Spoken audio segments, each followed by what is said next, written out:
Bienvenidos a Más se perdió en Cuba, aquí una noche más, una noche de sábado más, pendientes de entretenerles, de ayudarles a componer ideas sobre lo que pasa en nuestro país.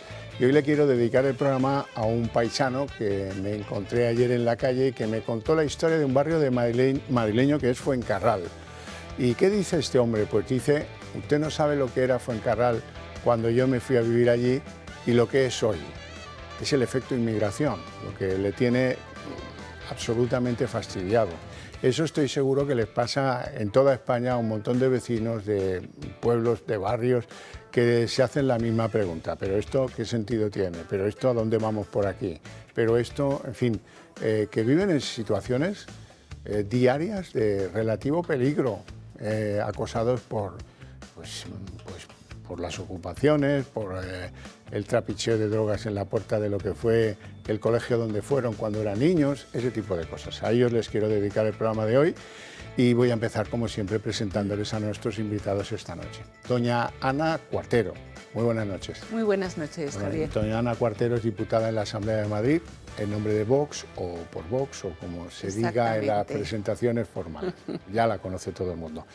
Don Mario Garcés. Aquí ya la presentación es más complicada, porque hay que contar que don Mario es jurista, que ha sido secretario de Estado, que bueno, sabe mucho de la agencia tributaria, porque fue empleado de la agencia tributaria también mucho tiempo, pero lo que muchos no saben es que es un intelectual de tomo y lomo, que escribe novelas, que participa en apuntes cinematográficos. Algún apunte. Y que ha sido, hasta la pasada legislatura, pues el portavoz adjunto del Grupo Popular en el Congreso de los Diputados. Muchísimas gracias, Javier. Bueno, don Iñaki Ezquerra. Hola, buenas noches. Otro intelectual, fundador del Foro de Ermua. Hoy tendrá interesantes opiniones sobre el tema, uno de los temas de esta semana, el pacto del PSOE con Bildu, sobre la ley de seguridad ciudadana, o podríamos decir de inseguridad ciudadana, ya lo veremos. Iñaki, gracias. Buenas noches. Y don José Luis Balbás, que está, pues le pillo siempre en lo mismo, haciendo notas, en sus papeles, siempre. Economista. Decir que Balbás es de los que vienen aquí con notas. Don José Luis Balbás es auditor de empresas, es economista y le dedicó unos cuantos años de su vida al PSOE, aunque él dice ahora que es solo socialdemócrata. Son solo 25 años. Solo 25. Tiene usted trienios ahí para aburrir. Bueno, como yo sé que esto es lo que duele en Moncloa, voy a empezar con el tema Begoña Gómez, ¿en qué estaré yo pensando? Bego, la pichona. Bego, la pichona, esta semana nos ha regalado una intervención que es el colmo de la caradura, en la que del brazo de dos, que eran los financiadores de los cursos que daba en la Complutense, uno la aseguradora Reale y los otros la Fundación La Caixa, pues se atreve a dar lecciones de transparencia, lo cual ya no me negarán que nos puede dejar a todos perplejos y a punto de un patatús. Vamos a escucharla. Begoña Gómez reaparece a la espera de que la justicia decida si da carpetazo a la causa en la que el juez Peinado le sigue investigando. La mujer de Sánchez ha sido la protagonista de un acto público de uno de los másteres que aún codirige en la Universidad Complutense, en concreto el de la captación de fondos para las ONG. El acto ha sido celebrado además en el espacio del Caixa Forum de Madrid, perteneciente a la Fundación de la Caixa y misma entidad que contribuyó junto a Reales Seguros a financiar con más de 100.000 euros su otro máster de la entidad. Hace apenas unas horas, la cadena SER reafirmaba la suspensión de la cátedra de Transformación Social Competitiva de esta misma universidad. Dice su resolución de la Comisión de Formación Permanente que lo hacía por los prejuicios a la imagen de la institución, a su devaluación reputacional y también de su prestigio, y por la baja demanda e interés que su plan de estudios suscitaba en el alumnado. Begoña Gómez, que está siendo investigada por 2 presuntos delitos de tráfico de influencias y corrupción en los negocios, podría haber añadida a su causa nuevas diligencias por las que se le imputase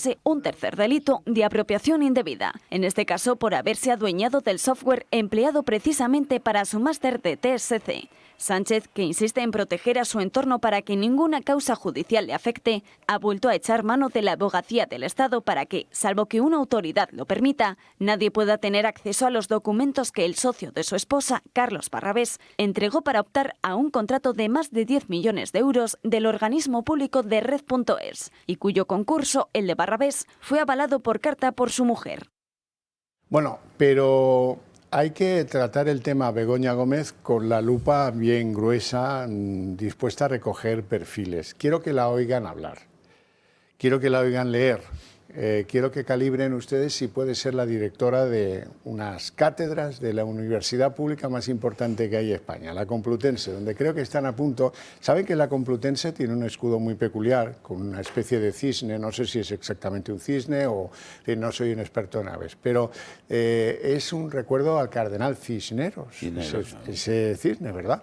Están a punto de cambiarlo por una pichona, ¿eh? Esto lo digo yo. Vamos a escuchar a Begoña Gómez. Hoy queremos conversar sobre conversar sobre cómo ellos, como protagonistas, quieren prevalecer, actuar sobre este colectivo. La generación Z no solo demanda una nueva manera de actuar, sino que también demanda más transparencia por parte de las organizaciones. La primera variable por la cual se decantan a la hora de seleccionar una ONG o otra es también ese nivel de transparencia. El 72% de los jóvenes considera la transparencia como un factor crucial a la hora de decidir a qué organización han de apoyar. No sé qué me puede más, sinceramente, si su manera de explicar las cosas, leyendo siempre, etcétera, o lo del apelativo a la transparencia. Me parece también insólito, ¿eh? 6 meses llevamos con esto. Esto que los ministros llaman pedalear en la nada, ¿verdad? Pues 6 meses llevamos en esto, explicaciones ha dado estas, las mismas que su marido, estas, ¿eh?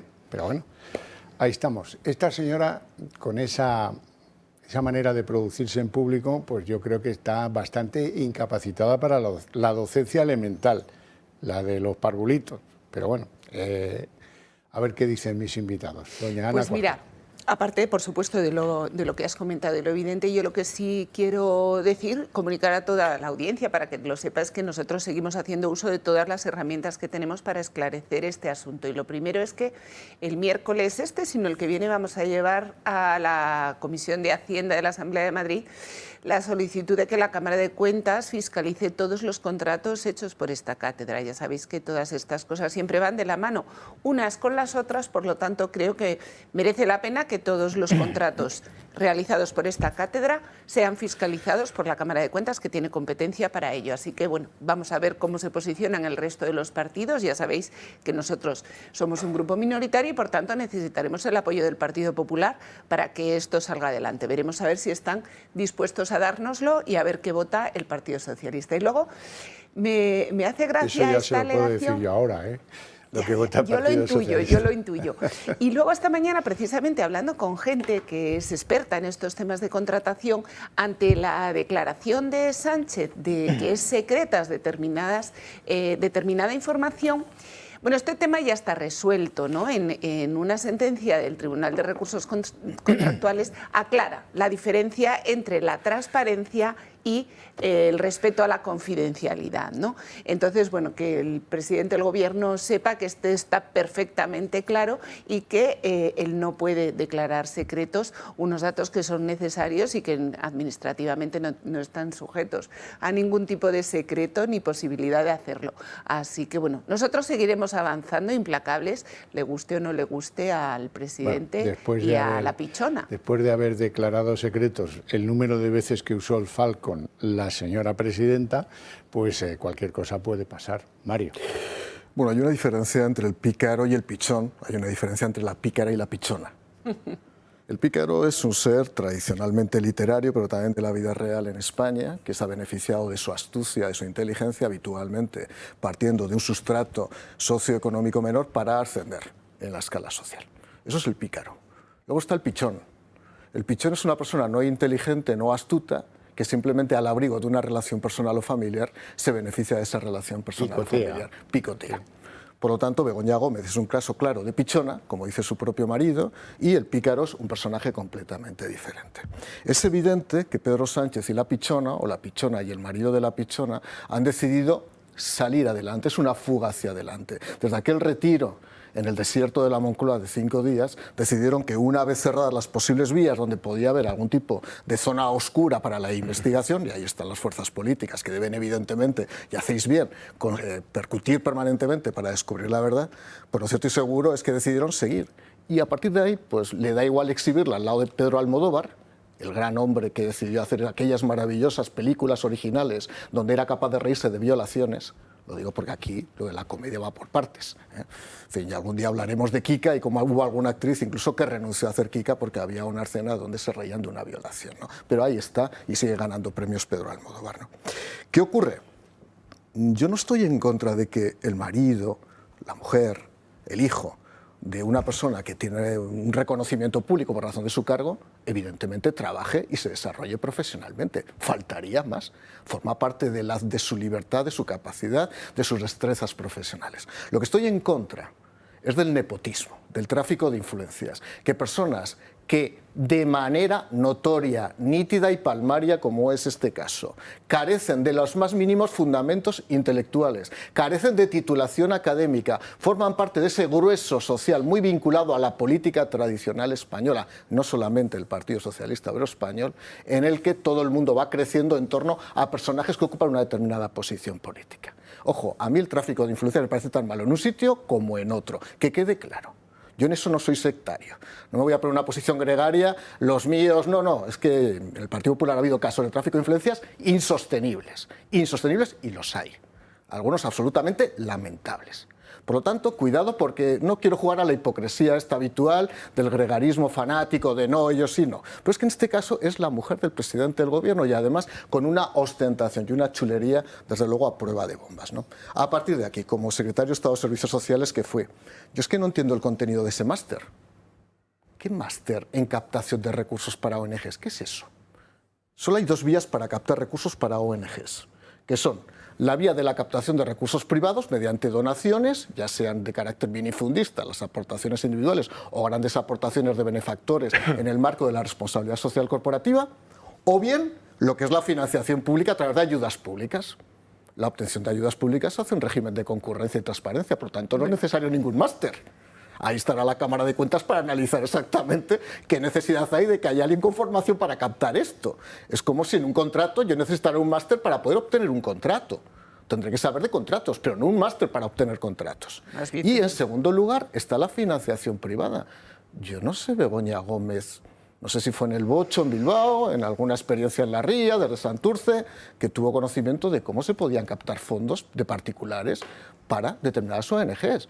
Si lo que se hace es un aprendizaje inmediato para la gente que te para en la calle, por favor, ¿te quieres hacer socio de tal organización? Pues a lo mejor hay que hacer un máster ahora por eso, pero me parece una verdadera tomadura. Bueno, los que hemos conocido la web, que ahora ha desaparecido, y supongo que eso no será problema porque hay grandes expertos en hacer que se restablezca la comunicación de las cosas que hay en Internet, todas ellas, de lo que iba la cosa era sobre todo de enseñar a quien quisiera cómo obtener ayudas de lo público.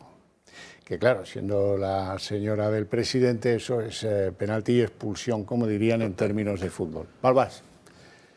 Sí, el tema de Begoña es que, claro, no tenía la capacitación de ningún tipo, ni titular, ya no solo licenciada, o simplemente con los cursos de acabado, no, pero no tenía ni máster. O sea, que eso ya es lo mínimo. Eso es lo que tiene cualquiera de nuestros hijos según termina la carrera, porque que sin eso ya no puedes ir a ningún lado. O sea, un par de ellos, acaso.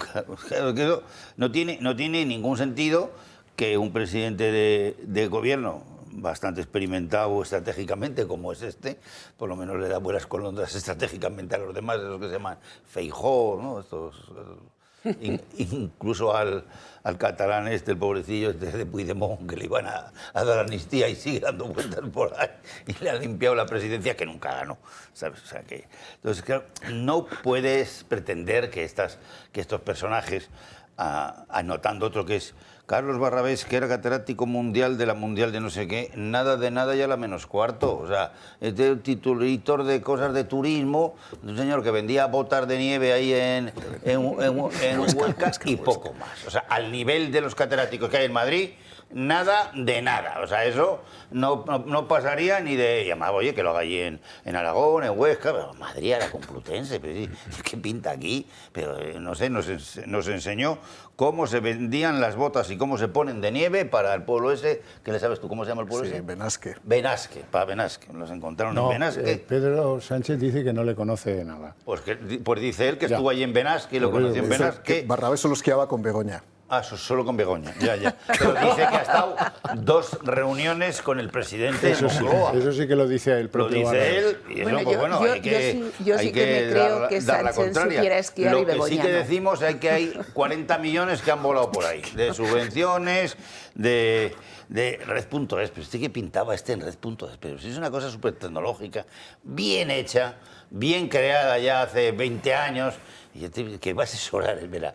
Lo primero que hay que ver, ese contrato, verificar qué prestaciones de servicios y a qué precios de mercado se ejecutaron, porque si no procede, eso se estafa, engañar sucesivamente para desplazar el dinero de lo público a lo privado. Encima ya tiene no solo la condenación, la conclusión de estafa, sino a lo público. Peor, o sea, peor. Porque ¿qué 10 millones? ¿Tú sabes lo que son 10 millones de euros en servicios? Yo que soy auditor y consultor internacional de mercado, de todas estas cosas y del Consejo General de Economía de España, yo no he visto un horario de esos en servicios, vamos, ni para hacer una transformación de una sociedad de una OPA en la Bolsa de Madrid con un valor de 50.000 millones la empresa, ¿me entiendes? Que es de chiste, 10 millones de euros. 10 millones y medio, Balbás. 10 millones y medio, pero que es de coña. Eso a lo mejor vale 200.000 euros. 300.000 hubiera ofertas, ya te lo digo yo. Hombre. Porque ¿qué aporta? La nada. Ni experiencia en los temas digitales. Entonces, claro, ahí la ponen un brete a la pobre Begoña, que le han vendido una moto de que se iba a poner una cátedra, que ya han suspendido, que han cerrado la web, que el máster no tenía clientes, con lo cual es todo pérdidas para Complutense también. Además de...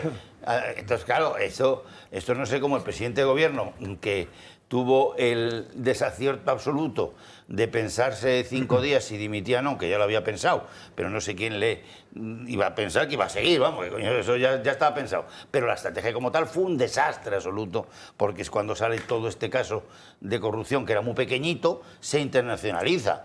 Entonces, claro, no sé para qué metemos a la persona que no está preparada con otro que está casi menos preparado, que es el Barrabés, que es tráfico de influencias puro, y que desde luego el contrato hay que pedirle y cuáles son los precios de mercado, que unos auditores te hagan una tasación, verificación, se llama peritación judicial, es como se llama, de cuánto vale eso a precios de mercado. O sea, ¿pero qué me estás diciendo? Que te llevas 10 millones de Red.es, uno que no ha estado al menos pues 20 años de experiencia en tecnología, pero tú sabes qué técnicos tenemos en España en tecnología de eso. Que te hacían esto por 500.000 euros y los otros 10 millones sobrarían. Que no es serio que se quieran hacer unas ofertas a unos precios que son absolutamente disparates, porque son estafas. Mario García, ¿tú querías simplemente hacer? por destacar, antes de dejar la palabra a Iñaki, que es más interesante lo que yo voy a decir, defender el honor aragonés, Alto Aragonés, Benasque es un lugar maravilloso. Fue alcaldesa de Benasque, Luz Gabas. El problema es que ella tituló su famosa novela Palmeras en la nieve y el Partido Socialista lo ha convertido en Palmeros en la nieve. Palmeros en la nieve. Bueno, yo decir una cosita, por si alguien quiere hilar algo de lo que decía Balbás. Los 5 días de meditación, 5 días no con Mario, sino con Pedro, los 5 días con Pedro es el tiempo que necesitó el doctor Lobo para limpiar el escenario del crimen. A ver, nos hemos entendido, ¿verdad? Pues eso, don Iñaki.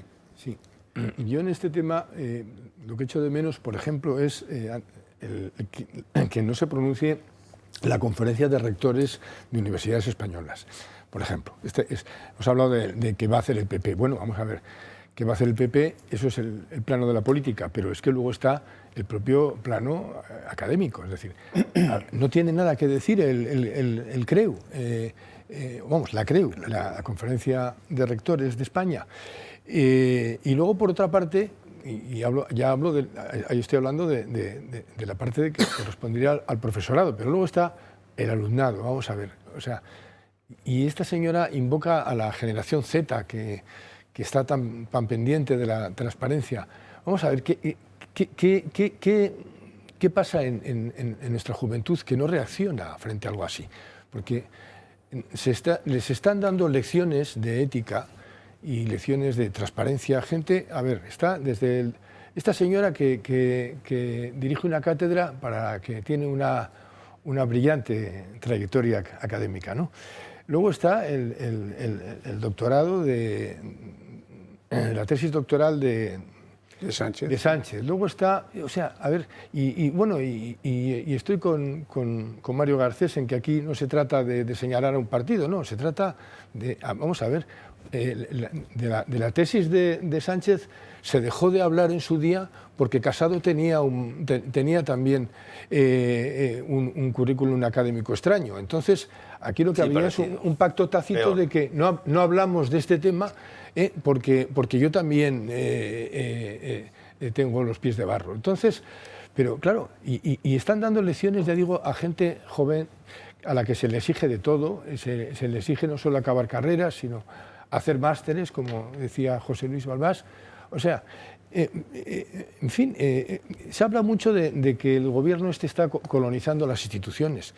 No es ya que esté colonizando las instituciones, está colonizando trabajos, o sea, puestos de trabajo de la vida civil. Es que es asombroso. Es decir, que claro, si fuera un caso aislado además, pero es que luego está, pues vamos a ver, a Irene Montero que se le ofrece la embajada de Chile y que la rechaza porque económicamente no le viene bien. Carmen Calvo, que es la que nos dijo a todos del Consejo de Estado. Es presidenta del Consejo de Estado. O sea, y Zeta a la vez está de embajador permanente de España en la UNESCO. O sea, esta es la lección que están dando a las nuevas generaciones. Es decir, que nosotros copamos todos los puestos profesionales, nos metemos donde nos da la gana y vosotros, pues aquí además, bueno, os queda una posibilidad que es pagar más, aparte de ir matriculándose en lo que podáis y además de eso, pues también pagar para que os dé lecciones Begoña Gómez. En fin, yo creo que a mí me parece sangrante y efectivamente creo que están en una huida hacia adelante, o sea, en un momento en el que está absolutamente cercada. La reacción que están teniendo es llamar prevaricadora al juez Peinado y, por otra parte, hacer como que no pasa nada y esta señora vuelve a salir hablando, demostrando, en fin, su don para la palabra, su valía, impresionándonos y además otra cosa que apuntaría, y es en el discurso de ella, y es este entusiasmo con el que la izquierda española abraza el lenguaje, la jerga del capitalismo empresarial y mercantil. A mí esto me llama mucho la atención. O sea, todo esto es fundraising, anglicismo, sí, y expertise y skills, y en fin, lo hacen con un entusiasmo. Claro, en el fondo, ¿qué buscan? Pues buscan que no se entienda nada. Quiero decir que en el fondo la letra del médico. Esto, bueno, pues como en su día la Iglesia utilizaba el latín para que nadie entendiera nada, pero para darle una solemnidad, pues ahora se utilizan los anglicismos también para ocultar en el fondo la oquedad de la nada. Efectivamente, para ocultar un discurso absolutamente vacío, y te diré que en los parlamentos estamos constantemente escuchando discursos absolutamente vacíos sin ningún tipo de política detrás, o sea, limitándonos a los aspectos más absolutamente superficiales de las cosas. Fíjate que ahora mismo con el tema de la deuda, el gran debate de la deuda que tenemos, de que si se le perdona la deuda a los catalanes o no se le perdona la deuda a los catalanes, no hay un discurso de verdad sobre acerca de qué política queremos seguir en relación al endeudamiento del Estado, de las comunidades autónomas y de los ayuntamientos, de si preferimos endeudarnos y que los propietarios de la deuda sean unos o sean otros. Ese que es el debate político de verdad, pero no quiero quitar tiempo, por supuesto, a Begoña Gómez, no se está haciendo. Pero bueno, muy interesante lo que dices. Desde mi punto de vista, ¿qué es lo que le pasa a la juventud? Pues mira, yo he estado hablando con chicos de una asociación en la universidad que se llama Libertad sin Ira. Estos chicos no pueden montar ningún tipo de evento. Bueno, quiero que escuchéis a Pilar Alegría y luego lo comentamos. que llevamos 6 meses de instrucción pedaleando en la nada, donde además se ha solicitado un informe a la Guardia Civil, en este caso 2 informes sólidos y solventes, donde trasladan lo que venimos diciendo desde el primer momento, que no hay caso, donde la propia Fiscalía ha solicitado ya el archivo del caso y, por tanto, pues, como le decía, estamos seguros que la justicia y la verdad pondrá las cosas en su sitio en este no caso. Hablemos unos minutos de salud. Nos puede pasar a cualquiera de nosotros sin importar la edad, sin importar si hacemos deporte o no. Voy a poner un caso, Arganda del Rey, esta misma semana, joven de 20 años que se ha salvado gracias al desfibrilador. Don Adolfo Albistur, muy buenas noches. Muy buenas noches. Por estar una noche Gracias más aquí, Xavier. un sábado en Cuba. Fundamental, la policía local lo consiguió salvar, pero gracias a la intervención de un desfibrilador. Claro, es que fíjate que por las noches la policía está continuamente, ¿sabes? Por chavales que están, y llegaron a tiempo porque le dio un infarto a un chico de 20 años, ¿no? Por eso es la importancia que tiene el desfibrilador. El desfibrilador es un aparato que si actuamos a tiempo con él, salvamos una vida. Sin embargo, si esperamos normalmente a que llegue los servicios de emergencia, ahí ya sí que normalmente pasan más de 10 minutos. El problema está que nuestro cerebro deja de oxigenarse y se muere. A los 3-4 minutos se empieza a dañar y a los 10 se muere. O en el mejor de los casos queda con secuelas graves. Claro, con unas secuelas muy graves, ¿no? Porque muchas veces es eso, ya no solamente que no te mueras, sino cómo te quedas, ¿no? Por eso, desde ya hace mucho tiempo estamos recomendando que tengamos un desfibrilador. Qué mínimo que lo tengamos en la comunidad de vecinos. Yo animo a ello, ¿no? Tenemos extintores. Un desfibrilador como este, que es muy fácil de utilizar, cualquier persona lo sabe utilizar, es esencial. Es poner 2 pegatinas y ya está, esperar a que él actúe, él va a mandar la corriente o no, y de esta manera hemos salvado nuestra vida, la vida de un compañero de trabajo, la vida de un familiar. Sitios donde se practica deporte, que ha habido otro caso en Alcorcón, que claro, estuvo a punto otro joven practicante de fútbol, pues estuvo a punto de morir también. Efectivamente, es que estamos hablando de, pues fíjate, cada 20 minutos muere una persona, Xavier, es que no es ninguna cosa para tomársela en broma. Y sin embargo, si estuviéramos por regado de muchos más desfibriladores, pues mucho mejor. Fíjate que muchísima gente ya lo tiene en su hogar, porque dice, bueno, me pasa aquí el 80% de los casos en casa. Que suele ocurrir, te pasa, llamas al servicio de emergencia, no hacemos nada hasta que vengan y cuando vienen ellos no pueden hacer nada. Demasiado tarde. ¿Cómo podemos hacernos con un desfibrilador? Pues mira, tenemos el desfibrilador, que voy a daros un teléfono. También tenemos este aparato que ahora se puede comprar con el desfibrilador. Si no tuvierais el desfibrilador, también lo podéis comprar solo, que es el electrocardiograma. Es decir, con 2 deditos puestos aquí, damos a un botón y nos hace un electro. Vamos a ver cómo tenemos las arritmias del corazón, porque este es el causante de los ictus. Con lo cual, tenemos el electro, tenemos el desfibrilador, con un 30% de descuento. Regalamos el tensiómetro que tiene aquí Xavier, este tensiómetro que habla, que te dice cómo estás. Tan solo os pido que llaméis, eso es, tan solo os pido que llaméis a este teléfono que tenéis en pantalla. No, evidentemente no os vamos a coger a la llamada porque es de noche, pero el lunes os llamamos y os explicamos bien todo. 900-730-061. Pues muchas gracias por estar aquí esta noche una vez más, te digo. Nos vamos a publicidad.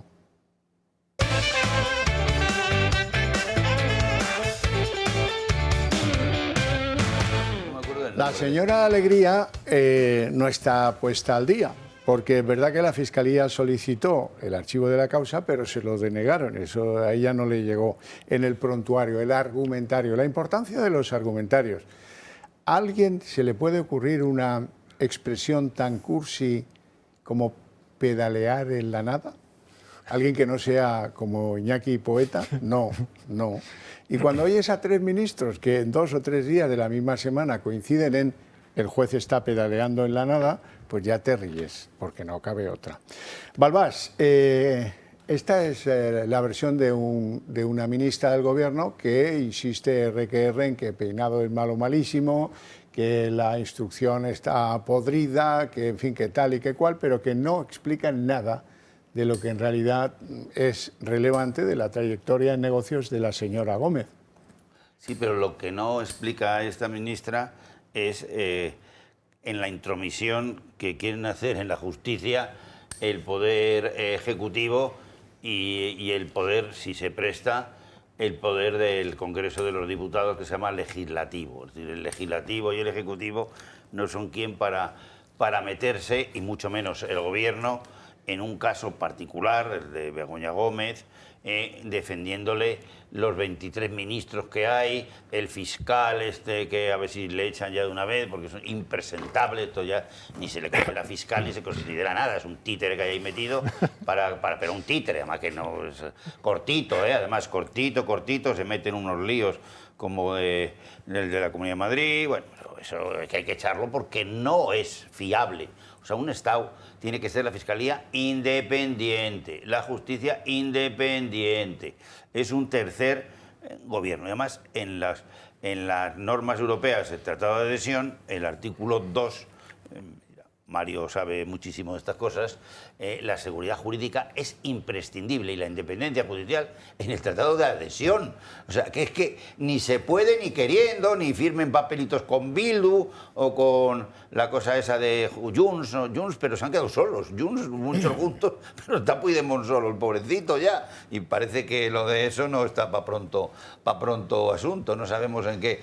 A mí ya ¿acuerdas que te dije que venía una de Suiza a hacer el negocio con Esquerra? Ya te lo dije yo que venía, y vino, y me echaron broncas por todos lados. Dicen, Barba, ¿qué coño va a venir esa? Venía, ¿sabes? Venía, y vino, y se hizo el pacto Esquerra-PSOE, el de siempre. Ya se hizo con Pascual Maragall en la primera vez, que es cuando Esquerra tenía el 8%, y fíjate, ahora está de desastre, pero bueno, todavía tiene 20 diputadillos, entonces creo que tenía 12. Entonces ¿qué pasa aquí? Que el gobierno se quiere apoderar, ya se ha apoderado de unas 25 instituciones, de todo lo que debería ser independiente, que garanticen la seguridad jurídica, la independencia del Poder Judicial y sobre todo la eficiencia del país, que cada vez es más ineficiente. La industria, que es nuestro tercer asunto, especial la del automóvil, pero la industria en general, los datos que tenemos los economistas y los que leen el periódico son de -3 de PIB al mes, de -8 en otro mes. Estamos entrando en un absoluto desastre, porque el dinero que nos dio Europa, que eran 140.000 millones, y ha pasado a 165.000, nos han llegado escasamente 30 y pocos mil, de los cuales 20.000 no se sabe ni dónde están. Y desde luego prácticamente nada ha llegado al tejido productivo de las empresas. Y eso, aunque se suban los impuestos infinitamente, no cuadra. Se suben infinitamente los funcionarios no operativos, que llamo yo, que forman parte de la administración, pero no son de los servicios importantes y decisivos, que el primero de todos se llama sanidad. Cada vez invertimos menos, cada vez hay más clientes de la sanidad que se les atiende con ese mínimo dinero. Primero, médicos, enfermeras, tal. Sin embargo, los buenos nuevos, en cuanto cumplen los 3 años, se nos empiezan a ir a Inglaterra, a Francia, a Alemania, en Estados Unidos los pagan el triple, y claro, eso nos han costado 500.000 euros cada uno, solo hacerles. Además, la destrucción que supone de sanidad, de la calidad de la sanidad, que España ha sido de lo mejor. Sigue siendo Madrid, que es la que menos presupuesto tiene de lo grande, la mejor de Europa, todavía. Fíjate si somos eficientes. No sé cuándo se nos vayan los últimos médicos que ahora tienen 55 o 60 años, si la calidad será la misma. Entonces, esa eficiencia es fundamental, que el Estado no se inmiscuya en el funcionamiento de la justicia, que es el que garantiza el funcionamiento de las empresas. Por eso las industrias se van, porque si tú les atacas, se van, le pones más impuestos, se van, pero se van para no volver. Ese es el gran problema que va a tener la fiscalidad española a largo plazo. Bueno, hemos pasado así como por ascuas por un titular que quiero que vuelvan a ver, el de Financial Times, que es como la Biblia de la economía en Europa, y The Economist, perdón, el Financial Times, ¿en qué estaría yo pensando? The Economist, la Biblia de la economía mundial y europea, por tanto. Y estos han hecho un artículo en el que dice que, hablando con algunos exministros socialistas, pues han desnudado quién es este hombre, han levantado el velo sobre esta figura de un tío que en fin, que lo conocen, pero que no saben de qué pie calza. Y lo desnudan, pero de una manera cruel, cruel. Yo no sé si la respuesta a esto será tildar a The Economist de pseudomedio, como ellos suelen hacer con los que critican a Begoña, o el cupo catalán, o la amnistía, o todas estas cosas, estos giros que ha dado Pedro Sánchez, o si les mandarán a la redacción de The Economist en Londres a Óscar Puente. En inglés tiene que ser divertido, a ver, espero gozoso a ver si llega ese momento, ¿verdad? Iñaki, esto pinta mal. Sí, bueno, no sé, lo que dice The Economist, bueno, pues ya ha tardado en descubrir quién es el personaje. Bueno, porque ¿no? les interesa más bien poco, ¿verdad? En fin, no, pero es que es sobre todo, bueno, y hablando de economía, es que pues, lo que decíamos es alguien que lo que está haciendo es hacer huir la inversión, crear inseguridad jurídica. Bueno, entonces estamos en una situación pues, de absoluta inestabilidad y de alguien que además pues, que ha decidido que él es la ley. O sea, en fin, entonces, bien, no sé. Vamos, desde luego yo no necesito que The Economist me descubra a Pedro Sánchez, quiero decir que... Y ya lo que sí es verdad es que no tenemos, y esto es importante y se refiere a nuestro país, y es la falta de resortes que hemos tenido para parar a este hombre y todavía tenemos. Quiero decir que al final casi estamos dependiendo únicamente de los jueces. Entonces, yo pienso que quizás ha habido un afán muy presidencialista de los anteriores, de los predecesores en el cargo, de Pedro Sánchez, y que lo que ha ocurrido es que los resortes que había para pararle los han eliminado y no se han creado otros nuevos. Es decir, que sí es verdad cuando se dice que este personaje bueno, pues se está aprovechando de una Constitución que nació con buenas intenciones. Bueno, pero es que esto fue en el 78, es decir, que hemos tenido muchos años para ver que había gente que no tenía buenas intenciones y para haber creado resortes que en un momento determinado le puedan parar. Es decir, que entonces, bueno, pues estamos presenciando una huida hacia adelante en la que se van acumulando lo que tendrían que ser delitos y arbitrariedades, pero que no encuentran ningún freno. Dicen que la justicia actúa al final, aunque sea lentamente. Bueno, pues no sé si cuando llegue ya va a ser un poco tarde. Mario. Bueno, desde el Faro de Moncloa, The Economist debe ser un tabloide, ¿no? Nunca mejor dicho. Un tabloide digital. Oscar Bridge dirá que es un tabloide digital. El ministro Bridge, ministro de los puentes, ¿no? Ha pasado por alto algo, y es la intervención de Pilar Alegría. Porque eso es la representación y el síntoma de la política española de los últimos 40 años. Ante la pregunta que le hace un periodista o una periodista a Pilar Alegría respecto a cómo va la causa de Begoña Gómez, caben tres respuestas. La primera, no procede esta pregunta porque este es un tema de Consejo de Ministros. Opción que descarta. Siguiente opción, dejemos que investigue el sistema judicial, porque esto es un tema que evidentemente excede de la acción política. Tampoco la asume como propia. Y va a la tercera, que es asumir no solamente que es la portavoz del gobierno, sino que es la portavoz de la familia de la Pichona. Si tú estás utilizando el salón de prensa o la sala de prensa del Palacio de la Moncloa, que lo conozco bien, para defender los intereses personales, familiares del presidente del gobierno sobre la base de actitudes reprochables criminalmente o susceptibles de ser reprochables criminalmente, estás tú interviniendo también de alguna manera en la coartada justificativa. Pero ese es, como digo, el síntoma de la política española actual. Pilar Alegría, como tantos otros, y no solo en el Partido Socialista Obrero Español, son profesionales de la política. Los profesionales viven de esto, del argumentario que se les da, de la defensa a ultranza del líder, de si hay una actuación pecaminosa o reprobable, neguémosla y a partir de ahí justifiquemos todo comportamiento. Y ese es el destino de la política española durante muchos años en este país. Ha habido intentos de regeneracionismo y hay intentos de regeneracionismo, pero lo que hemos visto es la demostración, insisto, más expresiva de lo que no debería ser la política en el siglo XXI.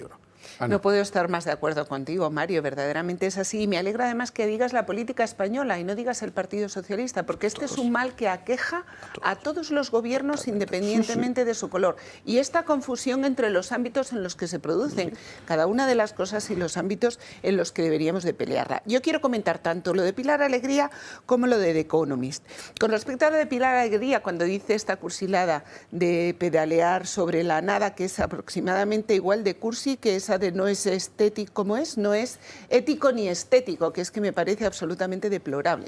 Pero bueno, el caso es que esto de pedalear sobre la nada, perdonadme el símil, pero a mí el símil me recuerda a correcaminos detrás del coyote o el coyote detrás del correcaminos, que uno le va quitando de debajo de los pies al otro todo aquello que le puede soportar hasta que pum, se cae. Bueno, pues está claro que el Partido Socialista lo que está es retirándole el suelo de debajo de los pies al juez Peinado, cerrando páginas web con 5 días para limpiar, declarándole el confidencial un sumario y una información que no lo es. Lo que yo espero es que esto acabe con que efectivamente el coyote se come al correcaminos y no como solían acabar todos esos episodios. Y luego, con respecto al tema de Economist en Londres, yo creo que hay algo muy importante y es que esto se produce después del Brexit.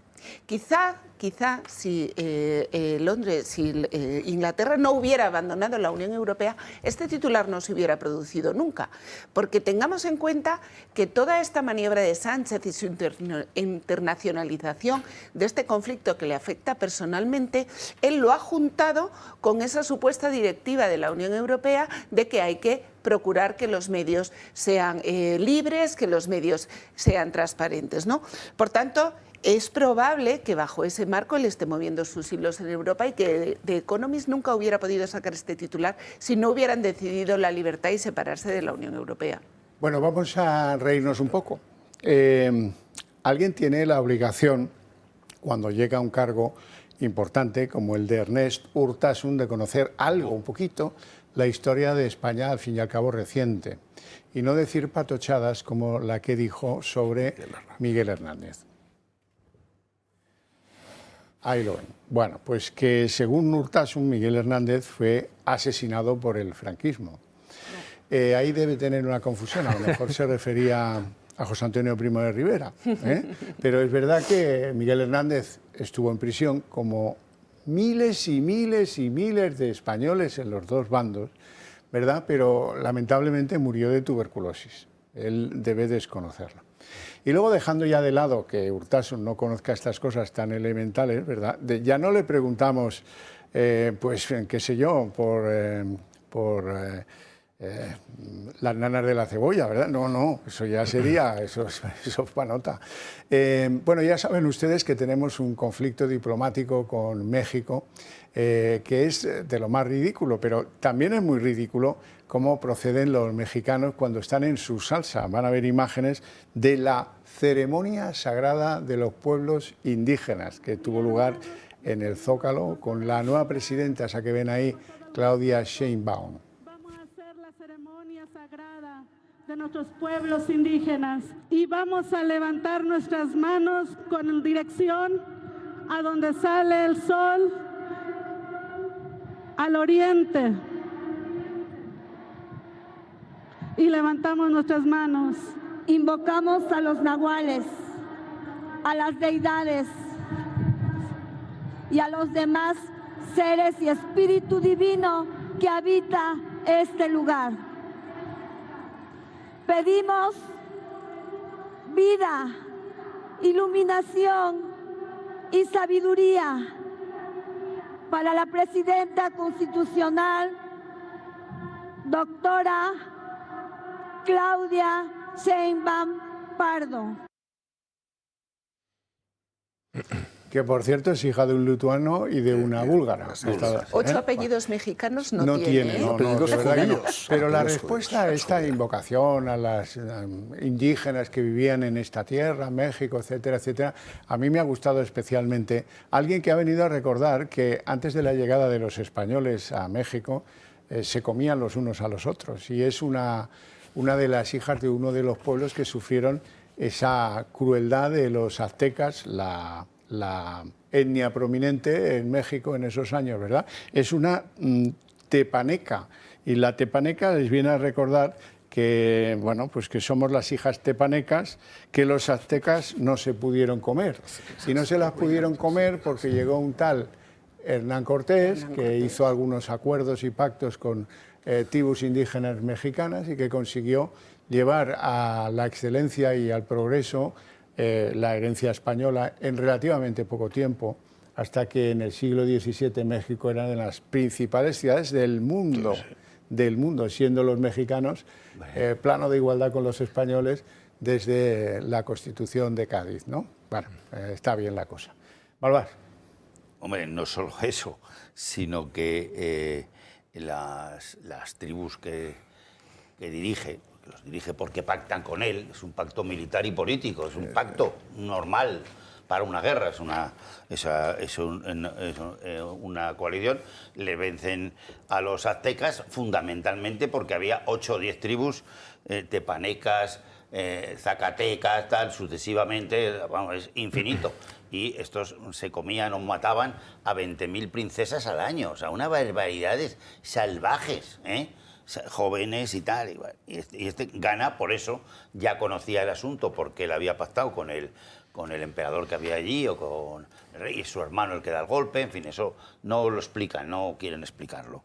Pero España transforma en 300, se van en el 20 más o menos, 820, 300 años, porque la toma es en el 523 aproximadamente, en 300 años, en una potencia económica México mucho más importante que España y más del doble que todas las 13 casitas esas que tenían en Estados Unidos el tal Washington ese, que eran 13 pequeñas provincias, que con masonerías y líos, y sobre todo con el ejército español y el francés, es como se vence al inglés en la batalla de Pensacola, y directamente y España encima gratis total, o sea, es una cosa, y el francés también gratis total, o sea, que no tenía ni ejército eso del Washington en 1776, que es donde pues, tenía un ejército de 15.000 tíos o 20.000, un chiste. Quien gana es el general Gálvez, o sea, Bartolomé Gálvez, que ahí está puesto en todos los sitios de Estados Unidos. Y lo que le hace es la traición absoluta a España y a México. Una cosa que no era ni la mitad en economía de lo que dejan, lo que los mexicanos, que era un virreinato, a donde nunca fueron los reyes, pero que sí que mandaron sus virreyes, que eran excelentes gerentes. Dejaron 60 hospitales. El más antiguo de América. 60 hospitales. 20 universidades o 25 grandes y otras 20 o tanto pequeñitas. O sea, los ingleses no dejaron ni una en ningún sitio de nada. Y muertos por montones. Y los belgas, 7 millones de muertos en el Congo, que eso, vamos, ni con todas las vacunas, en todo el periodo de los 300 años español, pasarían ni de 3 millones. O sea, bueno, con las vacunas a lo mejor 6, pero de vacunas. O sea, es que es una necedad absoluta. El tema del oro de México, que es un mito, eso que a España no llegaron ni 4 pulgas, porque ni interesaba, el 7% de la producción de los últimos 400 años en México. Solamente Viva Zapata y el Juárez, más del 30% de los oros que robaron, destrozaron de México en 15 años que estuvieron. ¿Saben? O sea, multiplica por 4 Zapata y Juárez. Y España deja los 60 hospitales, que eran de beneficencia, que se pagaban con el Estado virreinato de México, que era absolutamente independiente, por sangre española e indígena, como dijo Isabel la Católica, que todos eran libres, independientes, que se pudieran casar. Lo importante es que reconocieran el cristianismo con sus propias religiones, que se dejaban libremente, con sus propios idiomas, que siguieron casi todos. Pero cuando se va a España de ahí, como le echan, o los españoles de allí, porque eran todos españoles y siguen, mira los apellidos, pero probablemente se calcula que el 70% de la genética. México es el que más de todos, y están hechas las pruebas de genética, no hace falta que dé muchas vueltas, son baratitas, o sea, valen 50 euros por persona, en lote a 25, ¿sabes? Para saber si son H-1, que es la europea, que se llama raza aria, punto. Míralo lo que hay, o sea, es así. Eso es lo que, pero lo que dejamos es una enorme economía. Tenía el doble de PIB, o sea, el doble de renta per cápita que España. México y Cuba también, o sea, fíjate lo que nosotros dejamos ahí. O sea, ¿por qué? Porque éramos nosotros, es que éramos nosotros mismos. Si los buenos generales, militares y médicos se iban allí y no volvían nadie. Es verdad que tenía muchos hijos por razones que fueran, ¿sabes? Porque era así la sociedad, pero la leyenda negra es tan ridícula haciendo matemáticas que es imposible de creerse las patochadas que dicen, incluso esta que no sabe nada, la pobrecita, de esto de lo iberoamericano, pues es la primera de esta genética que llega a ser presidente de México. Iñaki. Sí, hombre, yo creo que afortunadamente en los últimos años sí se está desmontando la leyenda negra. Creo que hay realmente la cantidad de publicaciones, de películas, y el primer detonante es el famoso libro de Elvira Rocabarea. Entonces, a partir de ahí, yo creo que sí está habiendo una gran labor. Y claro, no se trata de mitificar a España y de decir que éramos todos ángeles los que llegaron allí, pero sí me parece que se está haciendo una importante labor y lo que no viene a cuento es ahora esto. O sea, vamos a ver, primero el López Obrador, pues haciendo una demostración de ignorancia y luego esta señora insistiendo en lo que ha dicho López Obrador y que nos tenemos que disculpar. Vamos a ver. Vamos a lo práctico. O sea, costó mucho reanudar las relaciones diplomáticas entre México y España y hubo una gran tarea que hubo que hacer en la transición. Esta capacidad que tienen estos líderes populistas de repente de deshacer y destrozar aquello que se ha avanzado, aquello que además en fin, fue bueno, pues un importante paso histórico. Se acabaron todos los malentendidos y las hostilidades que hubo, que eran políticas, pero luego en el campo económico no lo eran tanto, para nada, ¿no? Y ahora de hecho, tampoco lo van a ser. Quiero decir que España sigue comerciando con México y esto es a la hora de la verdad es una anécdota, ¿no? Pero bueno, sí, desde luego, ¿qué pintan los populismos y de un lado y de otro, siempre enredando, siempre enmierdando las relaciones, siempre creando problemas y dificultades que no hay, ¿no? Y además, y siempre abusando de su propia, siempre abusando de su propia ignorancia, ¿no? Porque si se quedara en que no saben y se quedan callados, ¿no? Pero si encima tienen permanentemente que opinar. Ha salido el tema de Miguel Hernández, hay gente que cree que murió asesinado, murió de tuberculosis, efectivamente, como otro socialista, un gran socialista que fue Julián Besteiro, también murió de tuberculosis en aquellos años, inmediatamente al ser encarcelado en la guerra civil.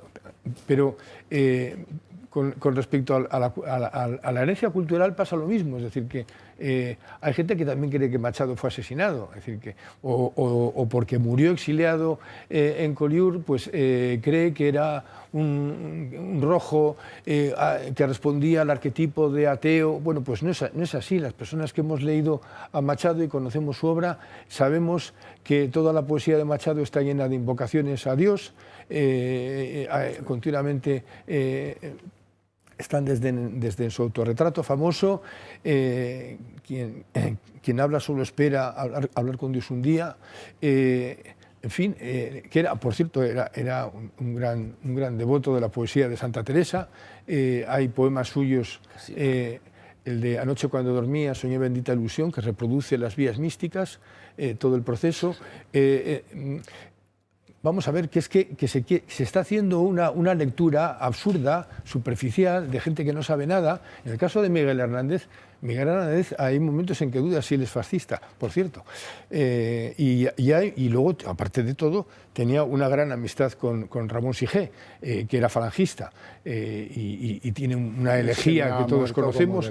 O sea que lo que podemos tomar de Miguel Hernández precisamente es lo que no va a tomar Urtasun, que es el espíritu de conciliación y el tener amistad con alguien que no piensa como tú, ¿no? Bueno, en fin, el falangismo era una ideología autoritaria, no totalitaria. Hannah Arendt no la considera totalitaria, pero sin embargo sí era totalitario el comunismo, que acabó abrazando Miguel Hernández, y los poemas que tiene dedicados a la URSS, y en fin. Bueno, pues a lo que voy, que se está haciendo una lectura superficial, se está invocando todo de una manera superficial, y yo creo pues que hay una gran tarea que hacer de rigor. En el caso de la leyenda negra, termino a ver toda la hipocresía que hay detrás de la izquierda criolla. Es decir, que el estar invocando el indigenismo, cuando el verdadero problema que hay en Latinoamérica, si hay un problema histórico, es pues todo lo que es la izquierda criolla, muchos de ellos viven muy bien, son las clases dirigentes, en este momento lo son, y sin embargo, bueno, pues en fin, no han sabido. Y eso sí diría del fracaso de los exiliados españoles tras la Guerra Civil.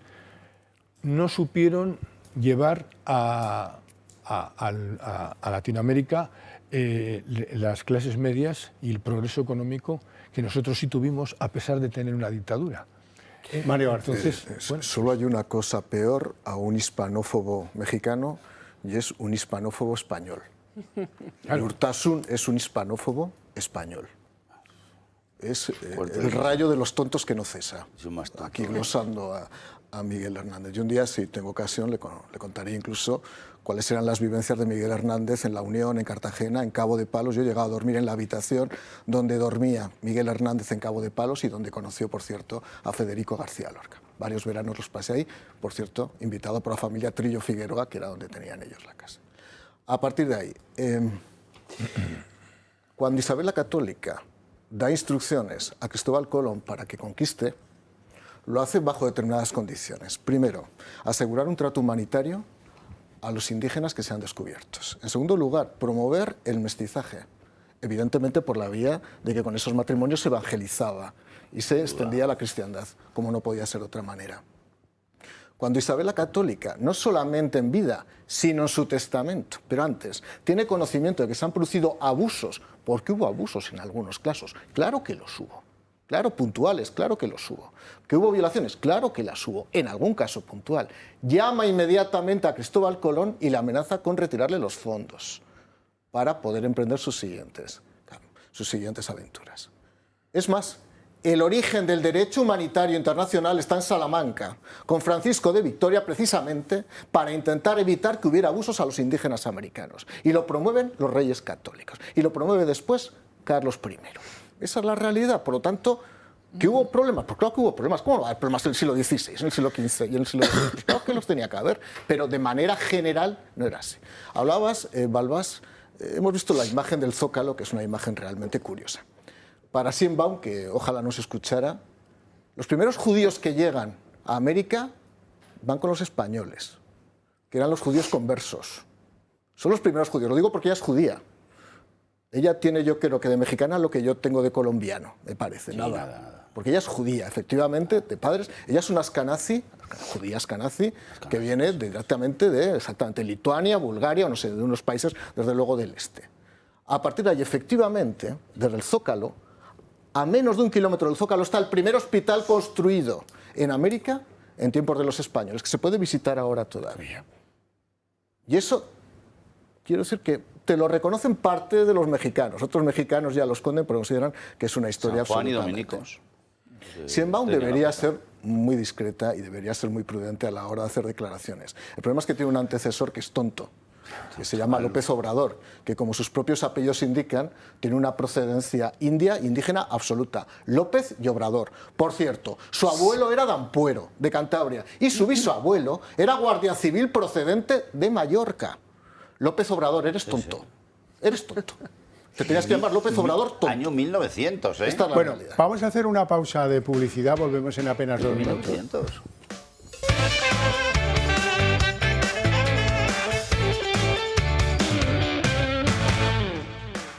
Estábamos hablando de México y sus relaciones con España, Ana Cuartero. Sí, le decía yo a Mario que hay que tener mucho cuidado con eso de decir que uno tiene poco de colombiano, porque como estábamos diciendo, del País Vasco a Galicia te remontas 2 o 3 generaciones y todos tenemos familia. Yo tenía una tatarabuela cubana que se casó con un tatarabuelo de Santo Domingo. Unos españoles de origen que habían ido para allá y otros que estaban ya allí. O sea, que esto es la cotidianidad de nuestra familia. El otro día decía Monasterio que ella es indiana, es descendiente de indianos. Entonces, esta leyenda negra, si realmente son y lo seguirán siendo nuestros hermanos. Y yo quería decir pues que a lo mejor a la Sheinbaum le teníamos que mandar el libro de Carmen Posadas, ¿no? En ese de las espías, que yo lo leí hace poco, que se llamaba, lo tengo por aquí apuntado, Licencia para espiar. Y entre una de las historias que cuenta de las grandes mujeres espías, cuenta la historia de la Malinche. Malinche. Y ese quizás sea el motivo, y esa historia de Malinche, por el que a Nacho Cano lo han perseguido tanto por este documental, porque cuenta la historia quizá desde otro sentido. Lo digo porque ayer dijeron que efectivamente no ha cometido delito en lo laboral, porque los becarios que tenía realmente eran becarios y no era obligatorio que estuvieran dados de alta en la Seguridad Social. Hombre, yo le aconsejaría que los diera, pero bueno, eso ya entra dentro de lo que uno quiera o no quiera hacer. Pero lo que quiero decir con eso es que toda esta persecución acerca de que cualquier cosa que pueda ir en contra de esa leyenda negra, ¿no?, que tú dices que efectivamente parece que tenemos posibilidades de empezar a revertirla, hay que cortarla de raíz, ¿no?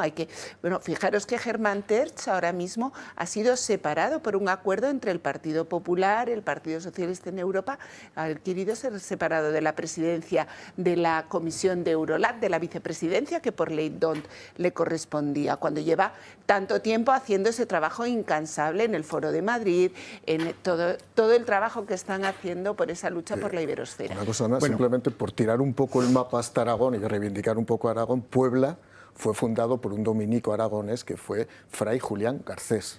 Yo haría solo una puntualización que es... Rápido, por favor. Sí, que cuando, por ejemplo, desde el nacionalismo vasco están con la diáspora, no les hace ninguna gracia que les recuerdes que sí, claro que hay diáspora en Latinoamérica. Todos los dictadores tienen el apellido vasco, un 90%. Es decir, que quiero decir que si se quieren hacer leyendas negras también se pueden hacer del nacionalismo o de los que están permanentemente cuestionando esto. Brevemente, por favor. Bueno, la labor de España en América, por cualquier intelectual a hoy ya, o sea, independiente de la leyenda negra inglesa y holandesa, los 2 mayores asesinos que ha habido en las colonizaciones, y ladrones, los sordos, pero ladrones, o sea, una cosa salvaje. Y para cubrir han intentado hacer con la ley, que hoy mismo los iberoamericanos, que somos ya 860 millones, esa es la envidia, que lo quieren dividir y no lo van a poder dividir, más por la inversión lingüística de Brasil, que por eso somos 800 y vamos a 900 millones, porque los datos de nacimiento nuestros son brutales.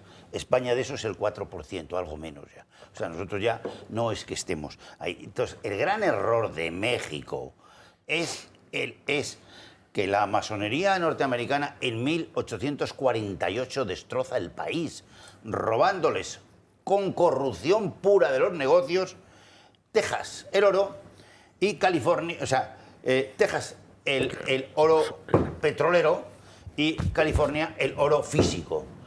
2 sitios creados totalmente por España que estaban hasta vacíos. Y las minas de oro que había las hicieron los españoles, pequeñitas, porque se produjo poco oro siempre, ¿sabes? Y además contaminaba mucho. Ese robo es que cuando en esa jugada, que es que compran una victoria en la guerra del 48 que ganan los mexicanos. Pero ¿cómo no le van a ganar al ejército ese? Le pegaron una hostia que lo reventaron. Simplemente el general traidor mexicano, por 15 millones de dólares, que no sé si le pagaron uno, dijo que habían firmado los otros, pero es ilegal todo ese asunto. Y le roba a México. Ya no estaba España hacía 28 años. O sea, es un problema de ellos. Esa decadencia que se produce después de la inmensa fortuna que deja allí España en 1820 es por ese robo de un general suyo que le tenían que haber metido en la cárcel, se llama Santana, creo que se llamaba, el general Santana, un traidor de lo más repugnante que ha habido. Es más, el Senado americano quiso no dar por buena la victoria, porque no había victoria, si les habían arrasado los mexicanos, ¿cómo nos van a arrasar? Bueno, con los ejércitos que tenían. Quiero solo reflexionen en que México es el país de toda Iberoamérica donde hay más población indígena hoy. Claro. Eso pues ya da que pensar, ¿no? Vamos a hablar de España y de algo que a mí me tiene, y lo voy a confesar, confundido y enfadado a la vez, las dos cosas a la vez.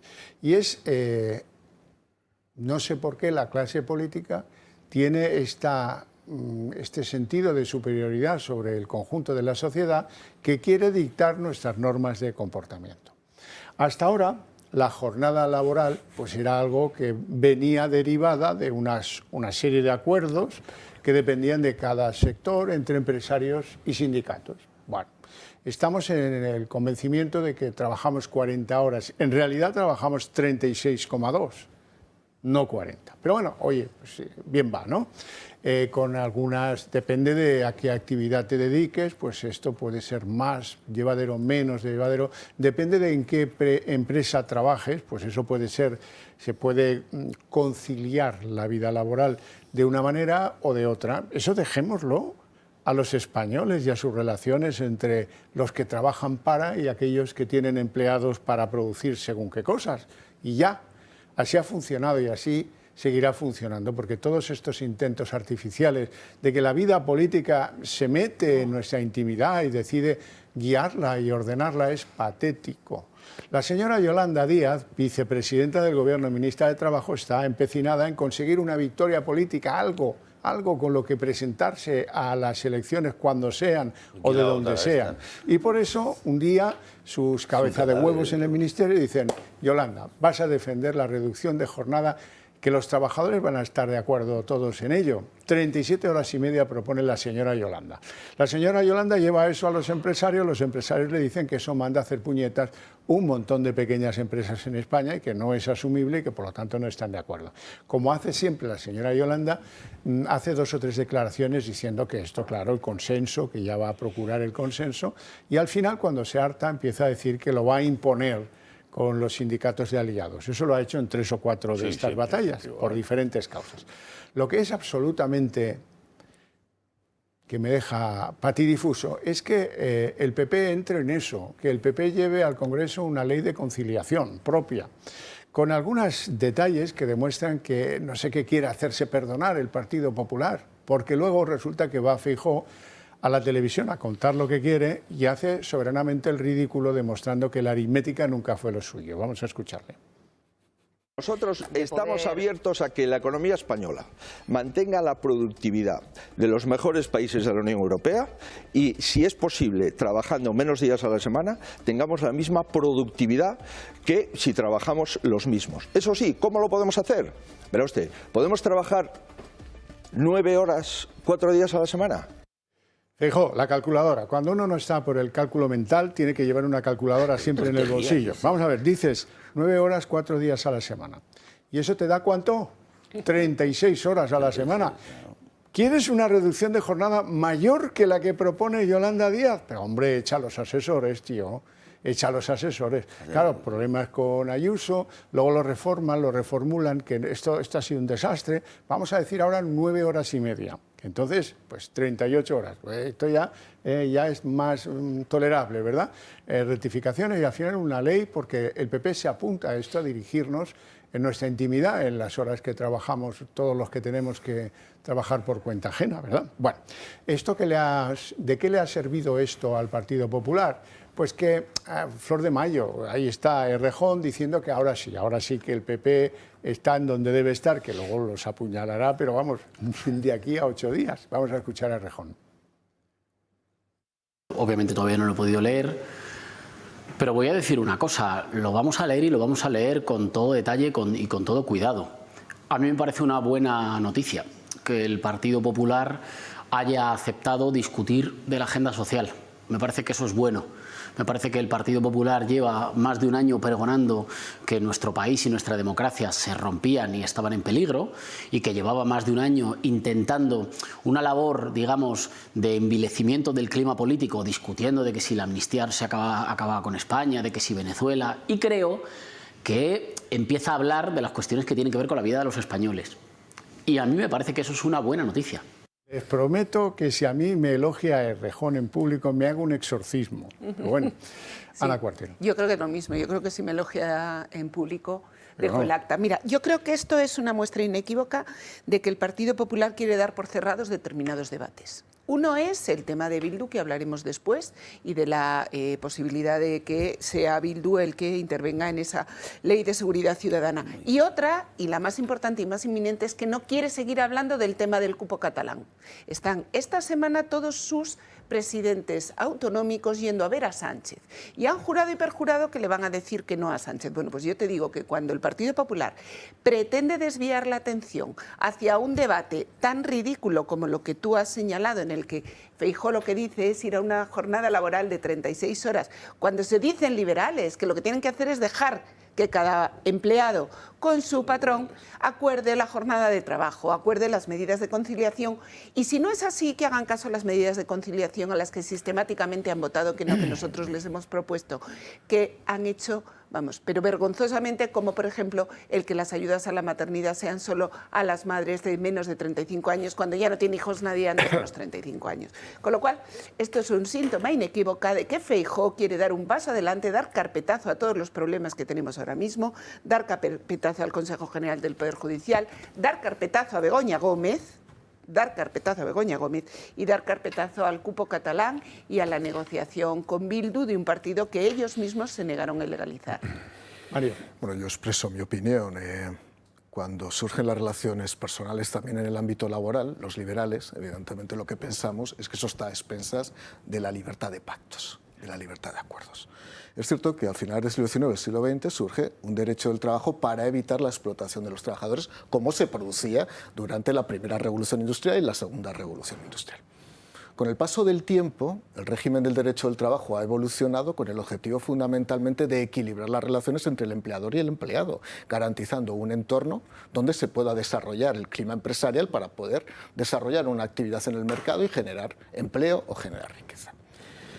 Primer dato. El 80% de las empresas en España o no tienen ningún trabajador, son autónomos, o tienen menos de 3 trabajadores. Por lo tanto, si vas a concentrar las jornadas laborales en 9 horas cada día, estás matando prácticamente la mitad de las empresas. En segundo lugar, yo puedo entender, y lo he defendido mucho, la flexibilidad laboral, pero siempre en el marco de la negociación colectiva y por sectores. Si un determinado sector, esto es lo que pretende la COE también, por otra parte. Y lo que ha dicho ATA, es la primera vez que veo al presidente de ATA salir contra el Partido Popular en muchos años, diciendo que es intolerable lo que ha escuchado esta semana. Yo me haría tocar la americana ya. Vamos a ver, si en el marco de un sector determinado, que no es la hostelería, evidentemente, ni puede ser la restauración en España, se considera que se puede concentrar el horario laboral en 4 días sin mermar la productividad, que es muy dudoso. No se puede. No se puede. Yo creo que no se puede. Eso es una mentira. Yo creo que es una falacia clara desde el punto de vista de hipótesis empresarial. Es de consultor, perdón. Pero yo creo que no se puede. Pero si se pudiera, que se llegase a un acuerdo entre los empresarios de ese sector y los propios trabajadores en el ámbito de la negociación colectiva. Imponer desde una ley los requisitos de concentración laboral y horario laboral es un error antiliberal absoluto y que va contra los tiempos actuales, ¿no? A partir de ahí, por supuesto que yo estoy a favor de mejorar las condiciones de conciliación de la vida laboral y familiar, como también digo una cosa, la mujer que quiera no trabajar porque quiere quedarse a cuidar a su hijo, que lo haga, que es libertad absoluta, cosa que a la izquierda no le gusta. Pero es que veo que a lo mejor no le gusta no solo a la izquierda, sino que parece que la mujer tiene que trabajar porque tiene que trabajar. No, pues si hay una mujer que decide 3 años cuidar a su hija, o un hombre, cuidar a su hijo, que lo cuide, que no pasa absolutamente, faltaría más. Pero vivimos en un país, cuando era secretario de Estado, me acuerdo que me vino Podemos con una propuesta que decía, tiene que haber 12 meses de permisos obligatorios, 3 meses hombre, 3 meses mujer, 3 meses, 3 meses mujer. Y dije, no, que lo decidan ellos. No, pero es la manera de garantizar que haya igualdad, igualitarismo. Es que no pretendo, el liberal no pretende el igualitarismo. El liberal lo que pretende es la igualdad buscada en función de las circunstancias de cada uno de los miembros de la pareja. Es que no entender eso ahora en el siglo XXI... Pero Mario, que yo no soy liberal, que yo soy madre. Y entonces a mí que no me venga nadie a decir cuántos meses tengo que quedarme yo en casa con mi hijo y cuántos tiene que quedarse mi marido. Hasta ahí podríamos llegar si no puedo tomar yo esa decisión. Albas. Bueno, lo tenemos muy estudiado los economistas, lo que es la productividad y la competitividad. España es de los peores de Europa y empeorando en las dos variables. En las dos variables. España además tiene que su primer sector es el turismo, en el cual se trabaja lunes, martes, miércoles y sobre todo jueves, viernes, sábado y domingo. ¿De qué me está usted hablando? Y las empresas pymes no tienen gente para sustituir eso que tú dices de las 9 horas y no sé qué. Eso, la función pública, que algunos ni van los viernes, pero sí ya lo hacen, pero sí que no somos gilipollas. Y cada vez metemos más funcionarios que no sirven para nada más que crear grasa. Porque los funcionarios deberían ser servicios públicos, como ya he dicho 7 veces, y no lo voy a repetir. Sanidad, seguridad, policía, educación, y no el 7,3% de funcionarios en los últimos en los últimos 2 años ha metido Cataluña. Más funcionarios, el 7,3%, que es el que más recibe de España. 520 euros por persona, año más que Madrid, que es el que paga más del doble de todo el tema. ¿Vale? 3.700 millones al año, más que Madrid, que ya está bien. Y a ver cuándo los madrileños nos paramos y que no se lo damos y se ha acabado el rollo. 3.700 millones, 520 por ciudadano y año, que se vayan a reír de quien quepa. Nosotros ese dinero es para Madrid y se va a quedar en Madrid, sí o sí. Iñaki. Sí, yo creo que al margen de la demagogia que haya por parte del populismo de izquierdas y de las bendiciones que te dé Íñigo Errejón o Yolanda Díaz, a mí no me parece la peor iniciativa de Feijóo, lo digo sinceramente. Primero porque creo que va en parte dirigida a unas nuevas generaciones que tienen unos trabajos mal pagados, en unas condiciones infames. Entonces, y que esto tiene que ver y está encuadrado con el contexto de la crisis que arrastramos desde 2008, que todo el mundo hace como que ha sido superada y no ha sido superada.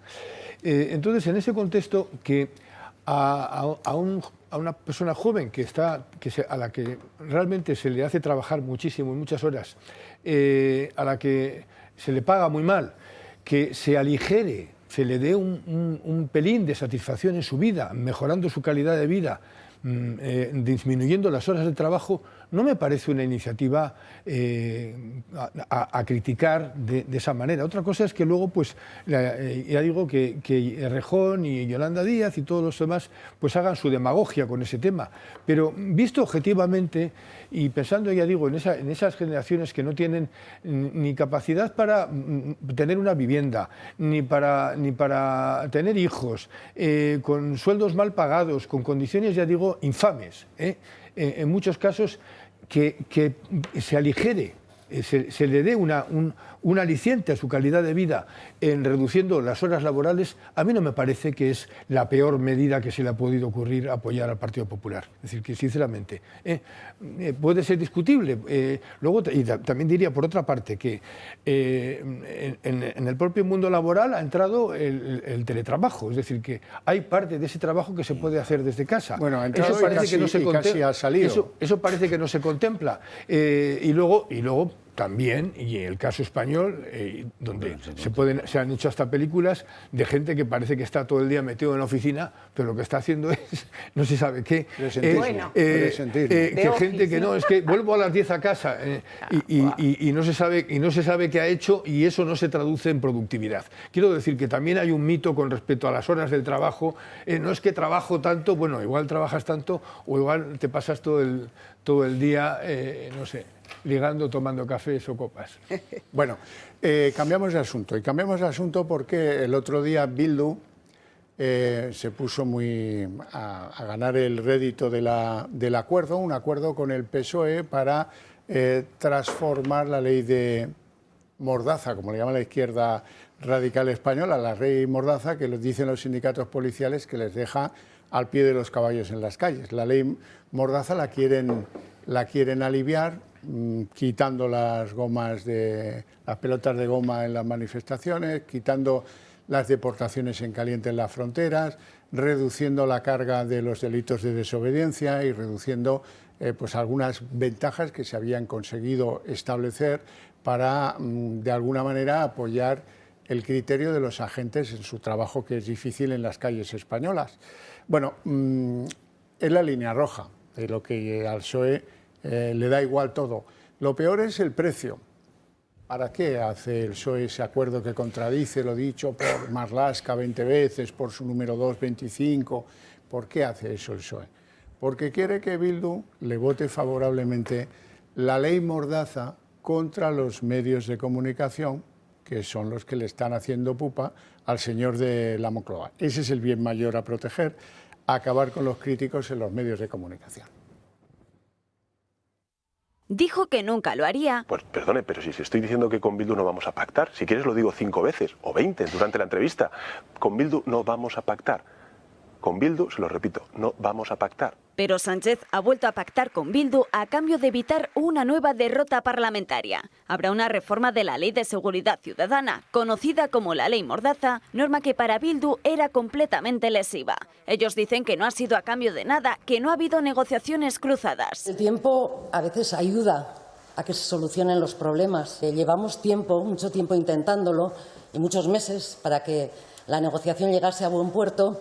Y no tiene nada que ver con ninguna otra cuestión, también lo adelanto. En boca de todos estaban los presupuestos, ya que Sánchez no puede contar con sus socios independentistas. Con todo, Moncloa cede ante la fuerza Berchale la supresión de las sanciones por falta de respeto a la autoridad. Un poquito más de respeto, grábalo. Dice Bildu, para así blindar la libertad de expresión. El delito por desobediencia pasará a ser de una infracción de carácter grave a leve. El acuerdo pone fin también al uso de pelotas de goma, que serán sustituidas por medidas disuasorias menos lesivas. Y algo en lo que los de Otegi se apoyan, dicen, por la cantidad de ciudadanos que ha perdido alguno de sus miembros. PSOE, Sumar y Bildu acuerdan también, en un plazo de 6 meses, cambiar la ley de extranjería para modificar las devoluciones en frontera. La reforma de la ley Mordaza entra a formar parte también del Plan de Acción por la Democracia, que hace apenas 2 semanas Sánchez y los suyos aprobaron en Consejo de Ministros.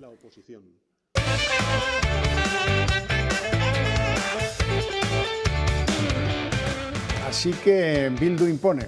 Iñaki. Sí, bueno, y es de esperar.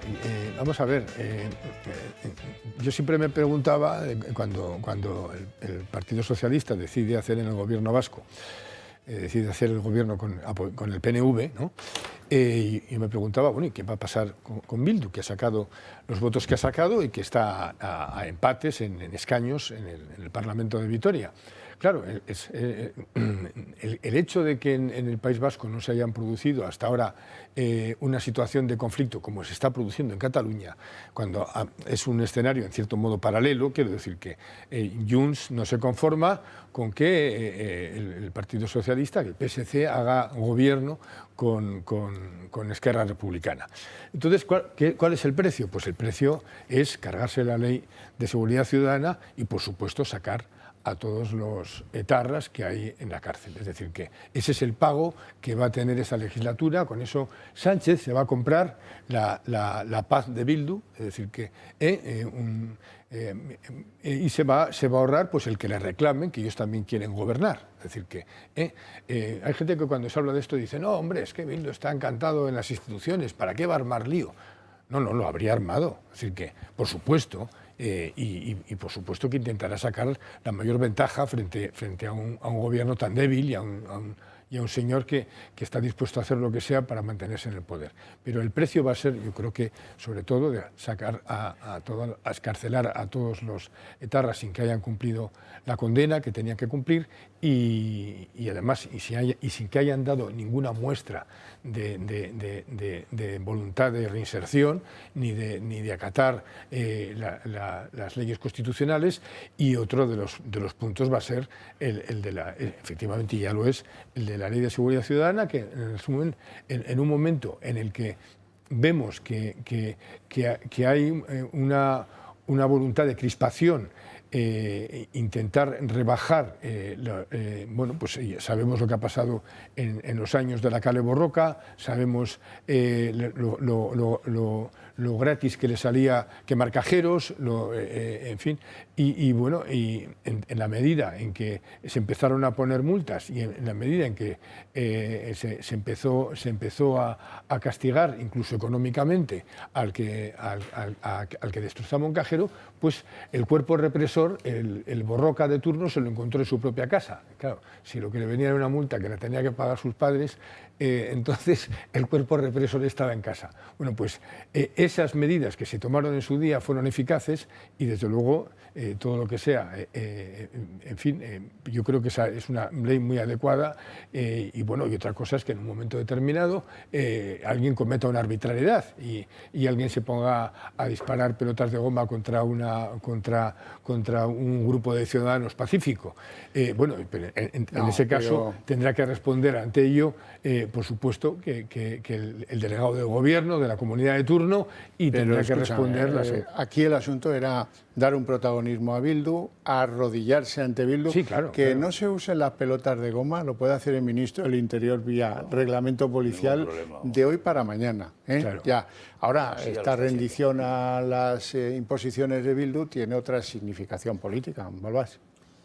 Bueno, lo que pasa es que el gobierno monta unos teatros, que es un teatro. Luego las bolas no se están utilizando nada más que en casos muy excepcionales, vamos. O sea, que en el País Vasco hace 15 años que no se han utilizado ni una vez, vamos. O sea, que no es, y sería en el sitio que más. En Madrid, pues 2 veces. O sea, no es real. Es el show que se monta. Y se le quiere dar una victoria política a una banda que ha matado a 900 personas, de las cuales 350 ni sabemos quién han sido los asesinos. O sea, y bueno, aquí tan amiguetes. Y ahora la Ley de Seguridad Ciudadana, que es clave para todos los españoles, para la convivencia, para la seguridad de los extranjeros que vienen a España, que son 95 millones también, cuentan algo, ¿no? Y pagan mucho dinero, financian, eso sí que financian, ¿eh? Es nuestro primer sector, digan lo que digan, bueno, quitando el sector público, claro, ese triplica al segundo, ¿eh? Claro, solo la sanidad es el 7% o el 8%, más el 4% de la privada. O sea que entonces, claro, ¿qué le damos? ¿Un protagonismo en la seguridad ciudadana de las leyes a su manera? ¿A una cosa que representa menos del 1% en España, porque también necesite sus 6 votos Pedro Sánchez? Bueno, ya el cachondeo es que hay mucha gente en este gobierno que van contra el propio Estado español.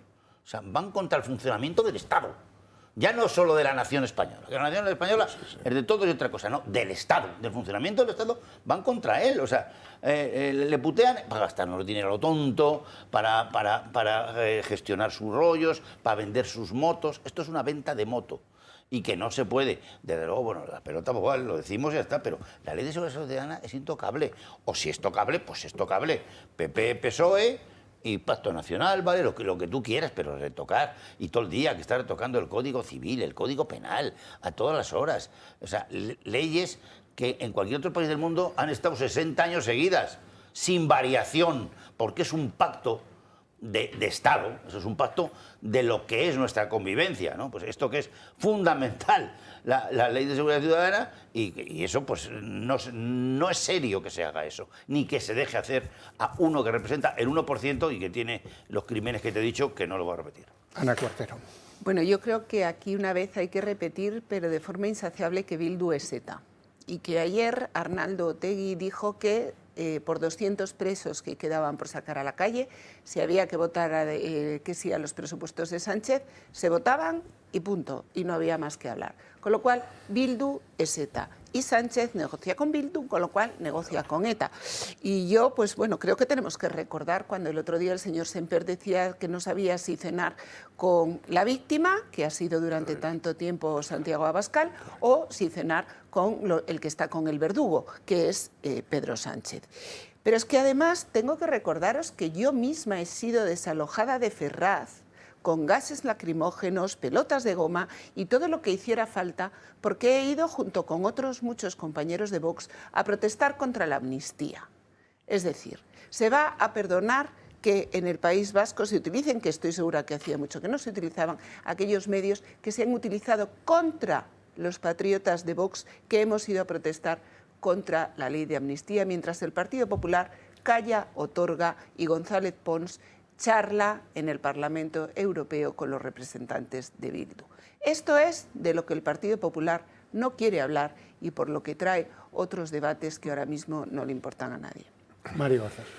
El Partido Socialista acostumbra a ser, a rendirse, a arrodillarse ante todos aquellos que nos quieren destruir. Es un proceso de autodestrucción nacional por la vía de intentar autoprotegerse como partido, ¿no?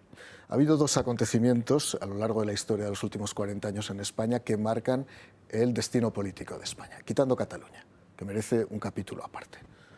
Una cosa es País Vasco y otra cosa el atentado del 11 de marzo. Dos hechos violentos, vamos a verlo, uno de manera latente y constante y uno de manera puntual, que cambiaron la historia de este país. El 11 de marzo se produce un atentado yihadista que causa la muerte de más de 150 personas en Madrid. 3 días después las elecciones cambian porque no iba a ganar Rodríguez Zapatero de ninguna manera, según ninguna encuesta. A partir de ahí, su hijo predilecto, que es Pedro Sánchez, va accediendo y va elevándose dentro de lo que es la escala interna de organización y es el que ahora mismo está perpetrando todos los desafíos al Estado de Derecho desde el interior del Estado. Y ese acontecimiento, curiosamente, no fue contrarrestado por el Partido Socialista con un discurso duro contra el yihadismo, contra el islamismo radical, sino un discurso buenista, multicultural, de alianza de las civilizaciones, una cosa realmente estúpida desde el punto de vista moral y desde el punto de vista político. Y dos, el País Vasco. El País Vasco, y Iñaki sabe mucho más que yo voy a hacer un análisis muy básico, Iñaki, perdóname si alguna cosa no es correcta del todo, ¿no? Más allá medios de comunicación, estamos todos informados. Por eso, más allá del terror físico, en el País Vasco se produce un fenómeno que no se ha producido en ninguna parte del resto de Europa, y es que haya habido una diáspora de vascos que tuvieron que salir del territorio vasco. En el País Vasco hay en torno a, corrígeme, 2.100.000 habitantes. Se supone que la diáspora vasca, fruto del terrorismo vasco, son 200.000, el 10% de la población. Eso no ha pasado nunca. Pues supongamos que son 210.000, datos según algunos datos de prensa de los últimos años.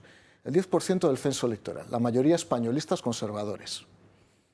¿Qué supondría que de haberse conservado esa población en el País Vasco, ahora mismo los resultados electorales serían muy diferentes? Por lo tanto, Bildu hace dos cosas, Batasuna y ETA, efectivamente, porque esto es una relación directa.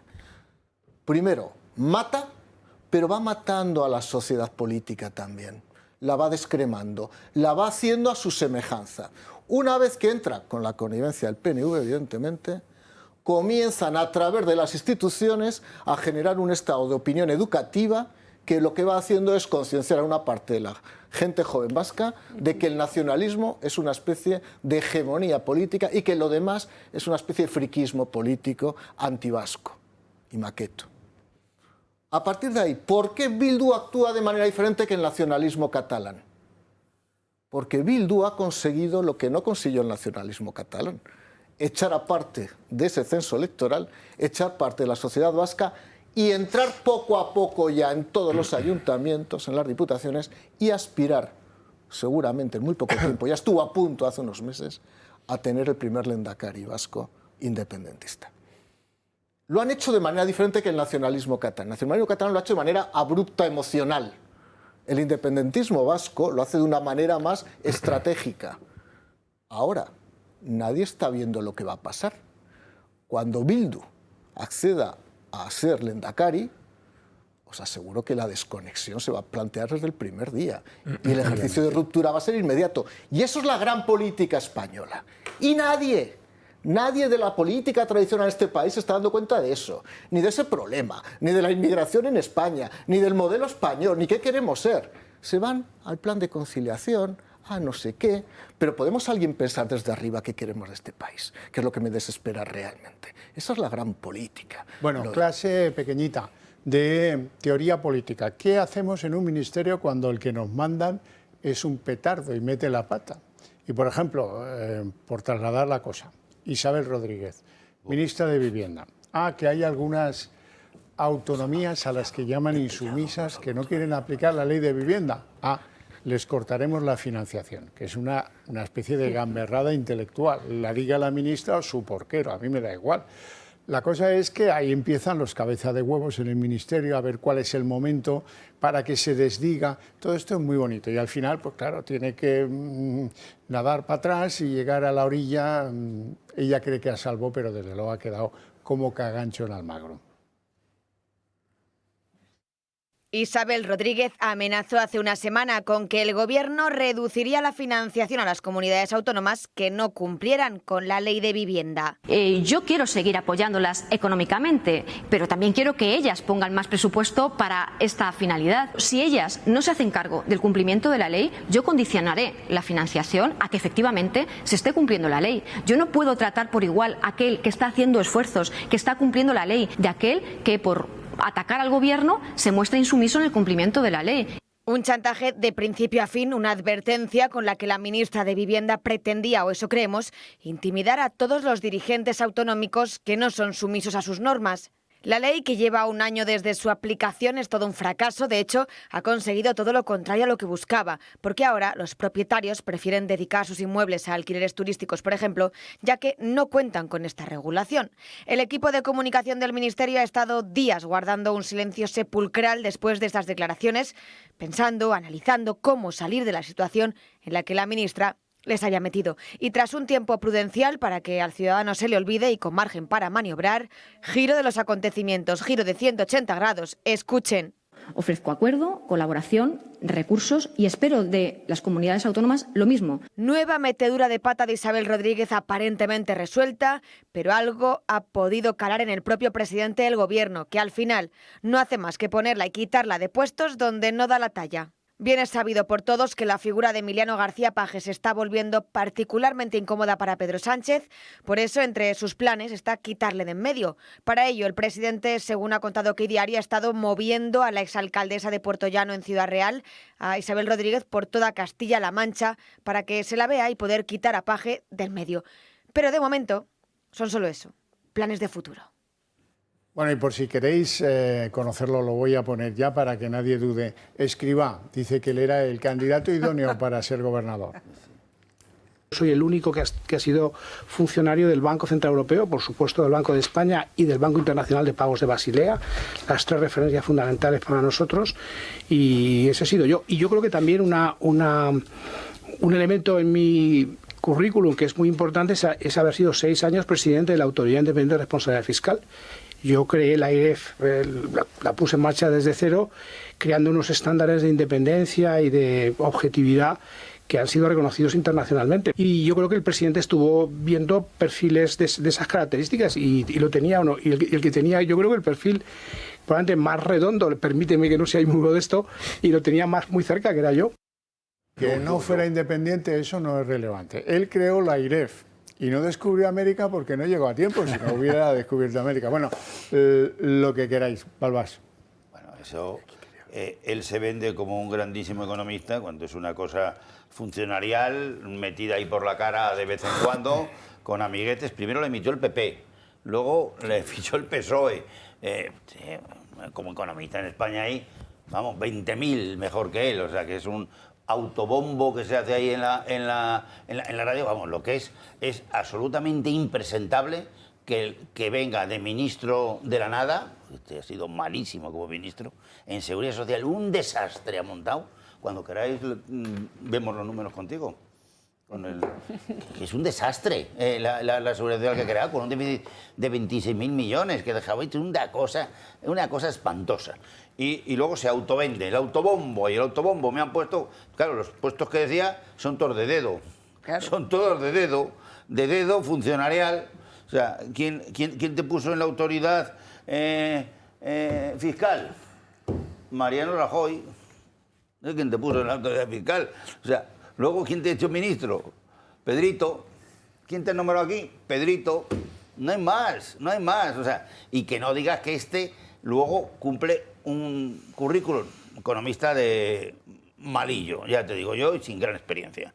En la economía real, que es donde hay que tener, y en la economía financiera, que no tiene ninguna experiencia. O sea, que es mentira todo. ¿Sabe? En esos sitios no ha estado. Segundo, la independencia, que es el valor fundamental para estar en el Banco de España, que casi no tiene ni competencias. Tiene allí apuntado el SEBLAB, Servicio de Blanqueo de Capitales, que es una cosa muy importante, y todo lo demás que tiene, pues una cosa de estudios, que ya no son independientes, estando este tipo ahí, ya no es independiente. O sea, no se fía nadie de los datos que diga, como ya en Europa no se empiezan a fiar ya de nuestros datos, ni de PIB, lo acaba de decir Europa, Lo acaba de decir Europa, no se fía de los datos nuestros de PIB, cosa que nunca ha ocurrido, porque el INE en España ha sido una joya de funcionarios y de grandes economistas, eso sí, los grandes economistas del INE, no tú, cabrón, vete a cantar ópera, pero lo dice él solo allí con el presentador, y he estado, Mariano Rajoy, Pedrito y Pedrito, venga hombre, vete a montar en el Consejo General de Economistas, pues ni le vemos, ni sabemos, ni nos interesa su rollo, porque va a ser el menos independiente en el Banco de España, cuando su función fundamental del Banco de España, ¿sabes cuál es?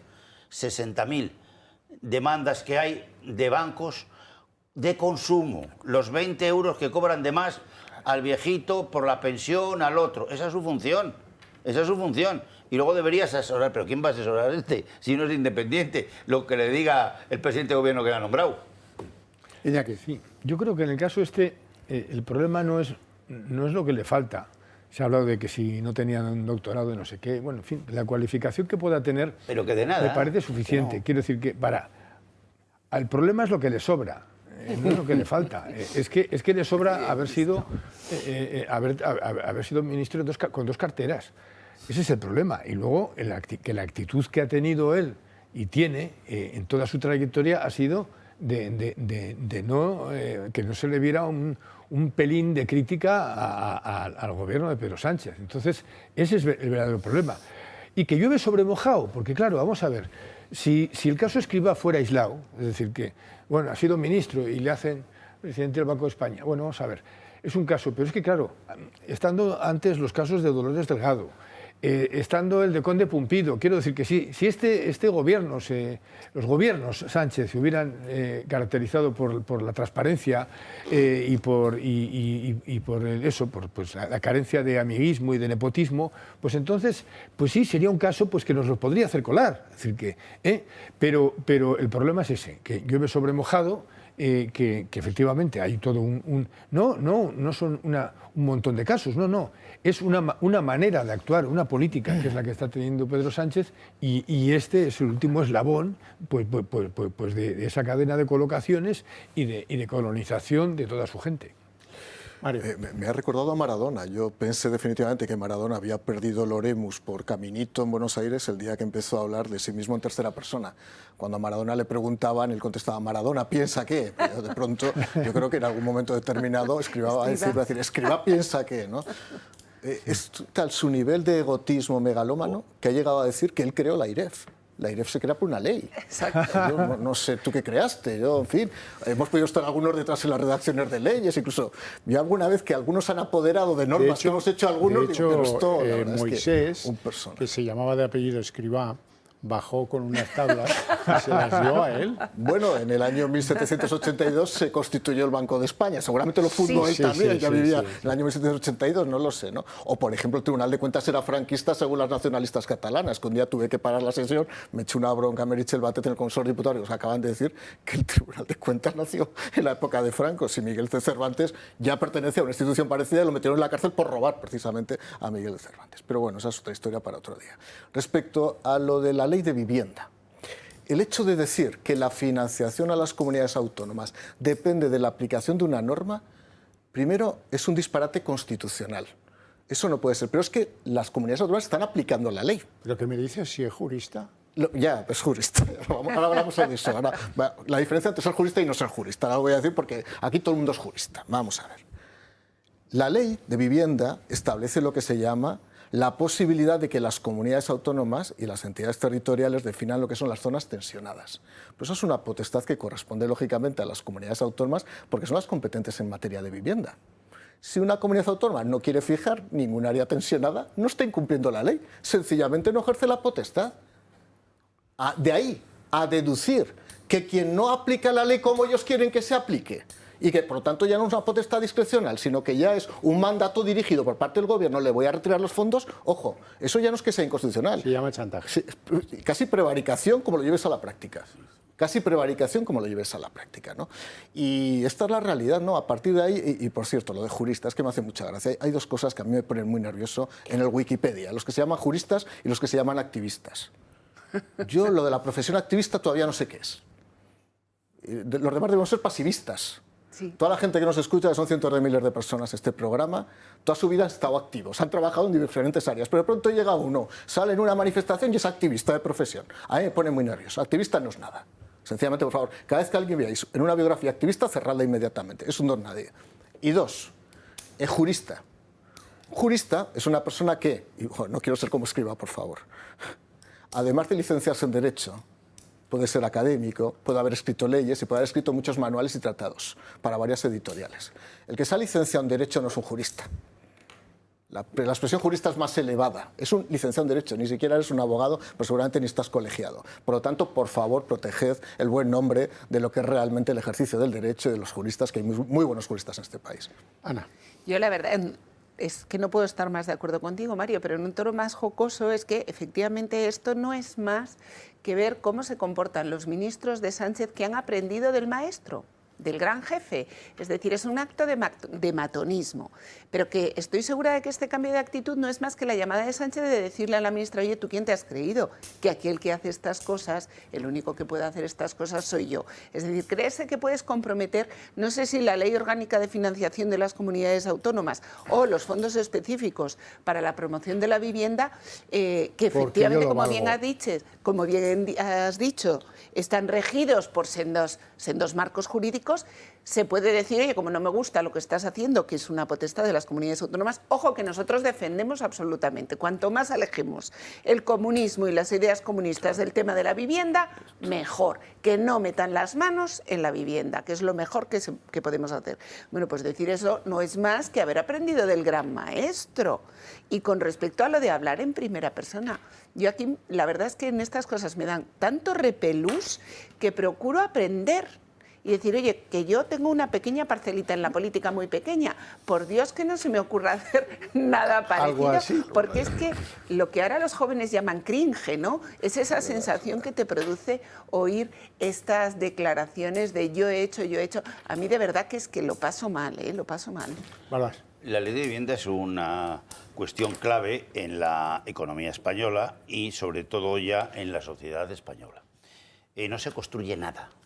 Desde el año 10 no hay ni licencias de nada. 50.000 un año, 60.000 el otro, 65.000 el otro, así 14 años.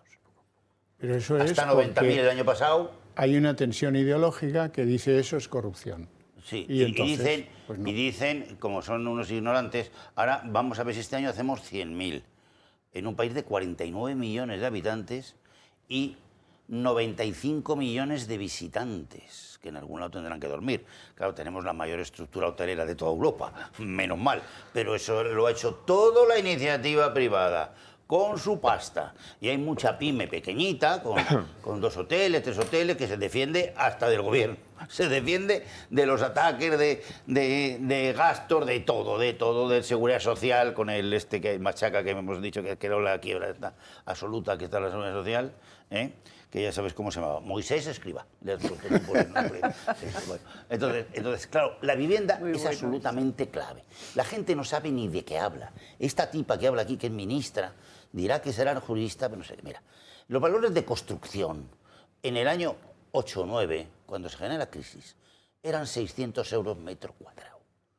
Hoy es 1.900 euros metro cuadrado valor de construcción. Financia tú eso.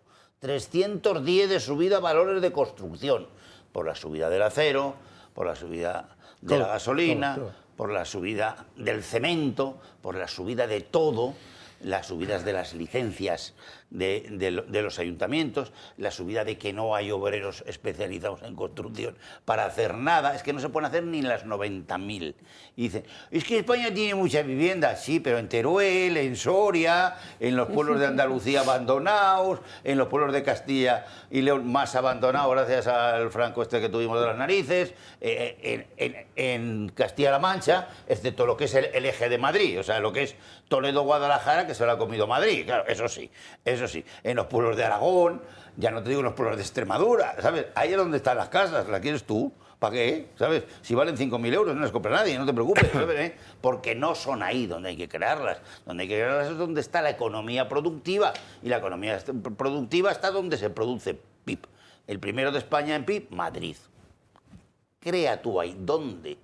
¿Dónde? Sí, que están en la carretera de Valencia, ahí han quebrado ya 17 empresas por la tenencia de suelo, ¿sabes?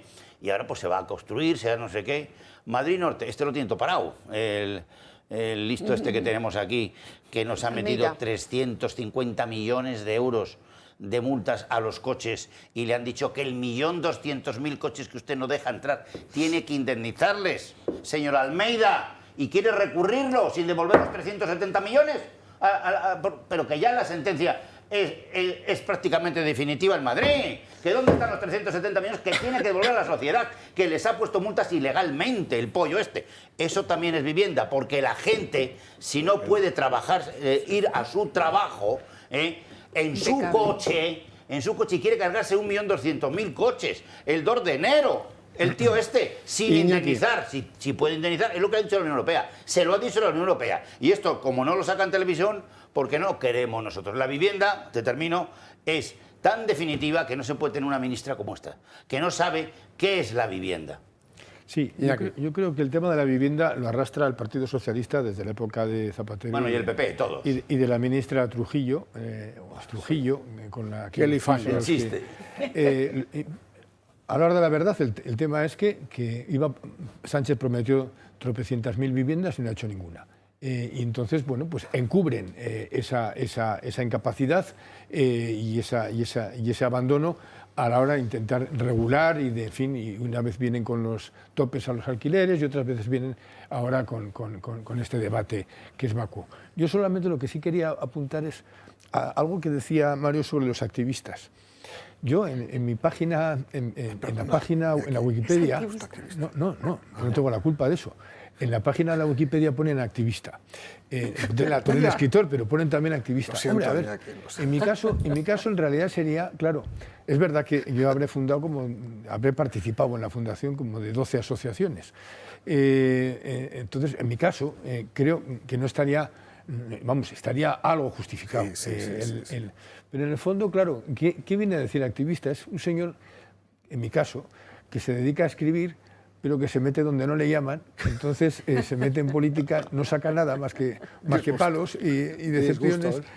En el fondo, tú también serías un activista literario, en el sentido de que tú estás en la política, pero también te metes en literatura también para llevarte todos palos. Somos, en cierto modo, activistas. Bueno. Hemos llegado al final del tiempo. Se nos ha escapado completamente el tiempo. Tengo que deciros que reflexionéis cuál es la mejor manera de que prosperen vuestras ideas. Pues apoyar a un medio de comunicación con el que compartir buena parte de esas ideas para que se difundan y para que cada vez más españoles y no menos las compartan y actúen en consecuencia. Eso es tan simple como hacerse socio del Club de Amigos del Toro llamando a ese teléfono que aparece en pantalla. ¡Feliz fin de semana!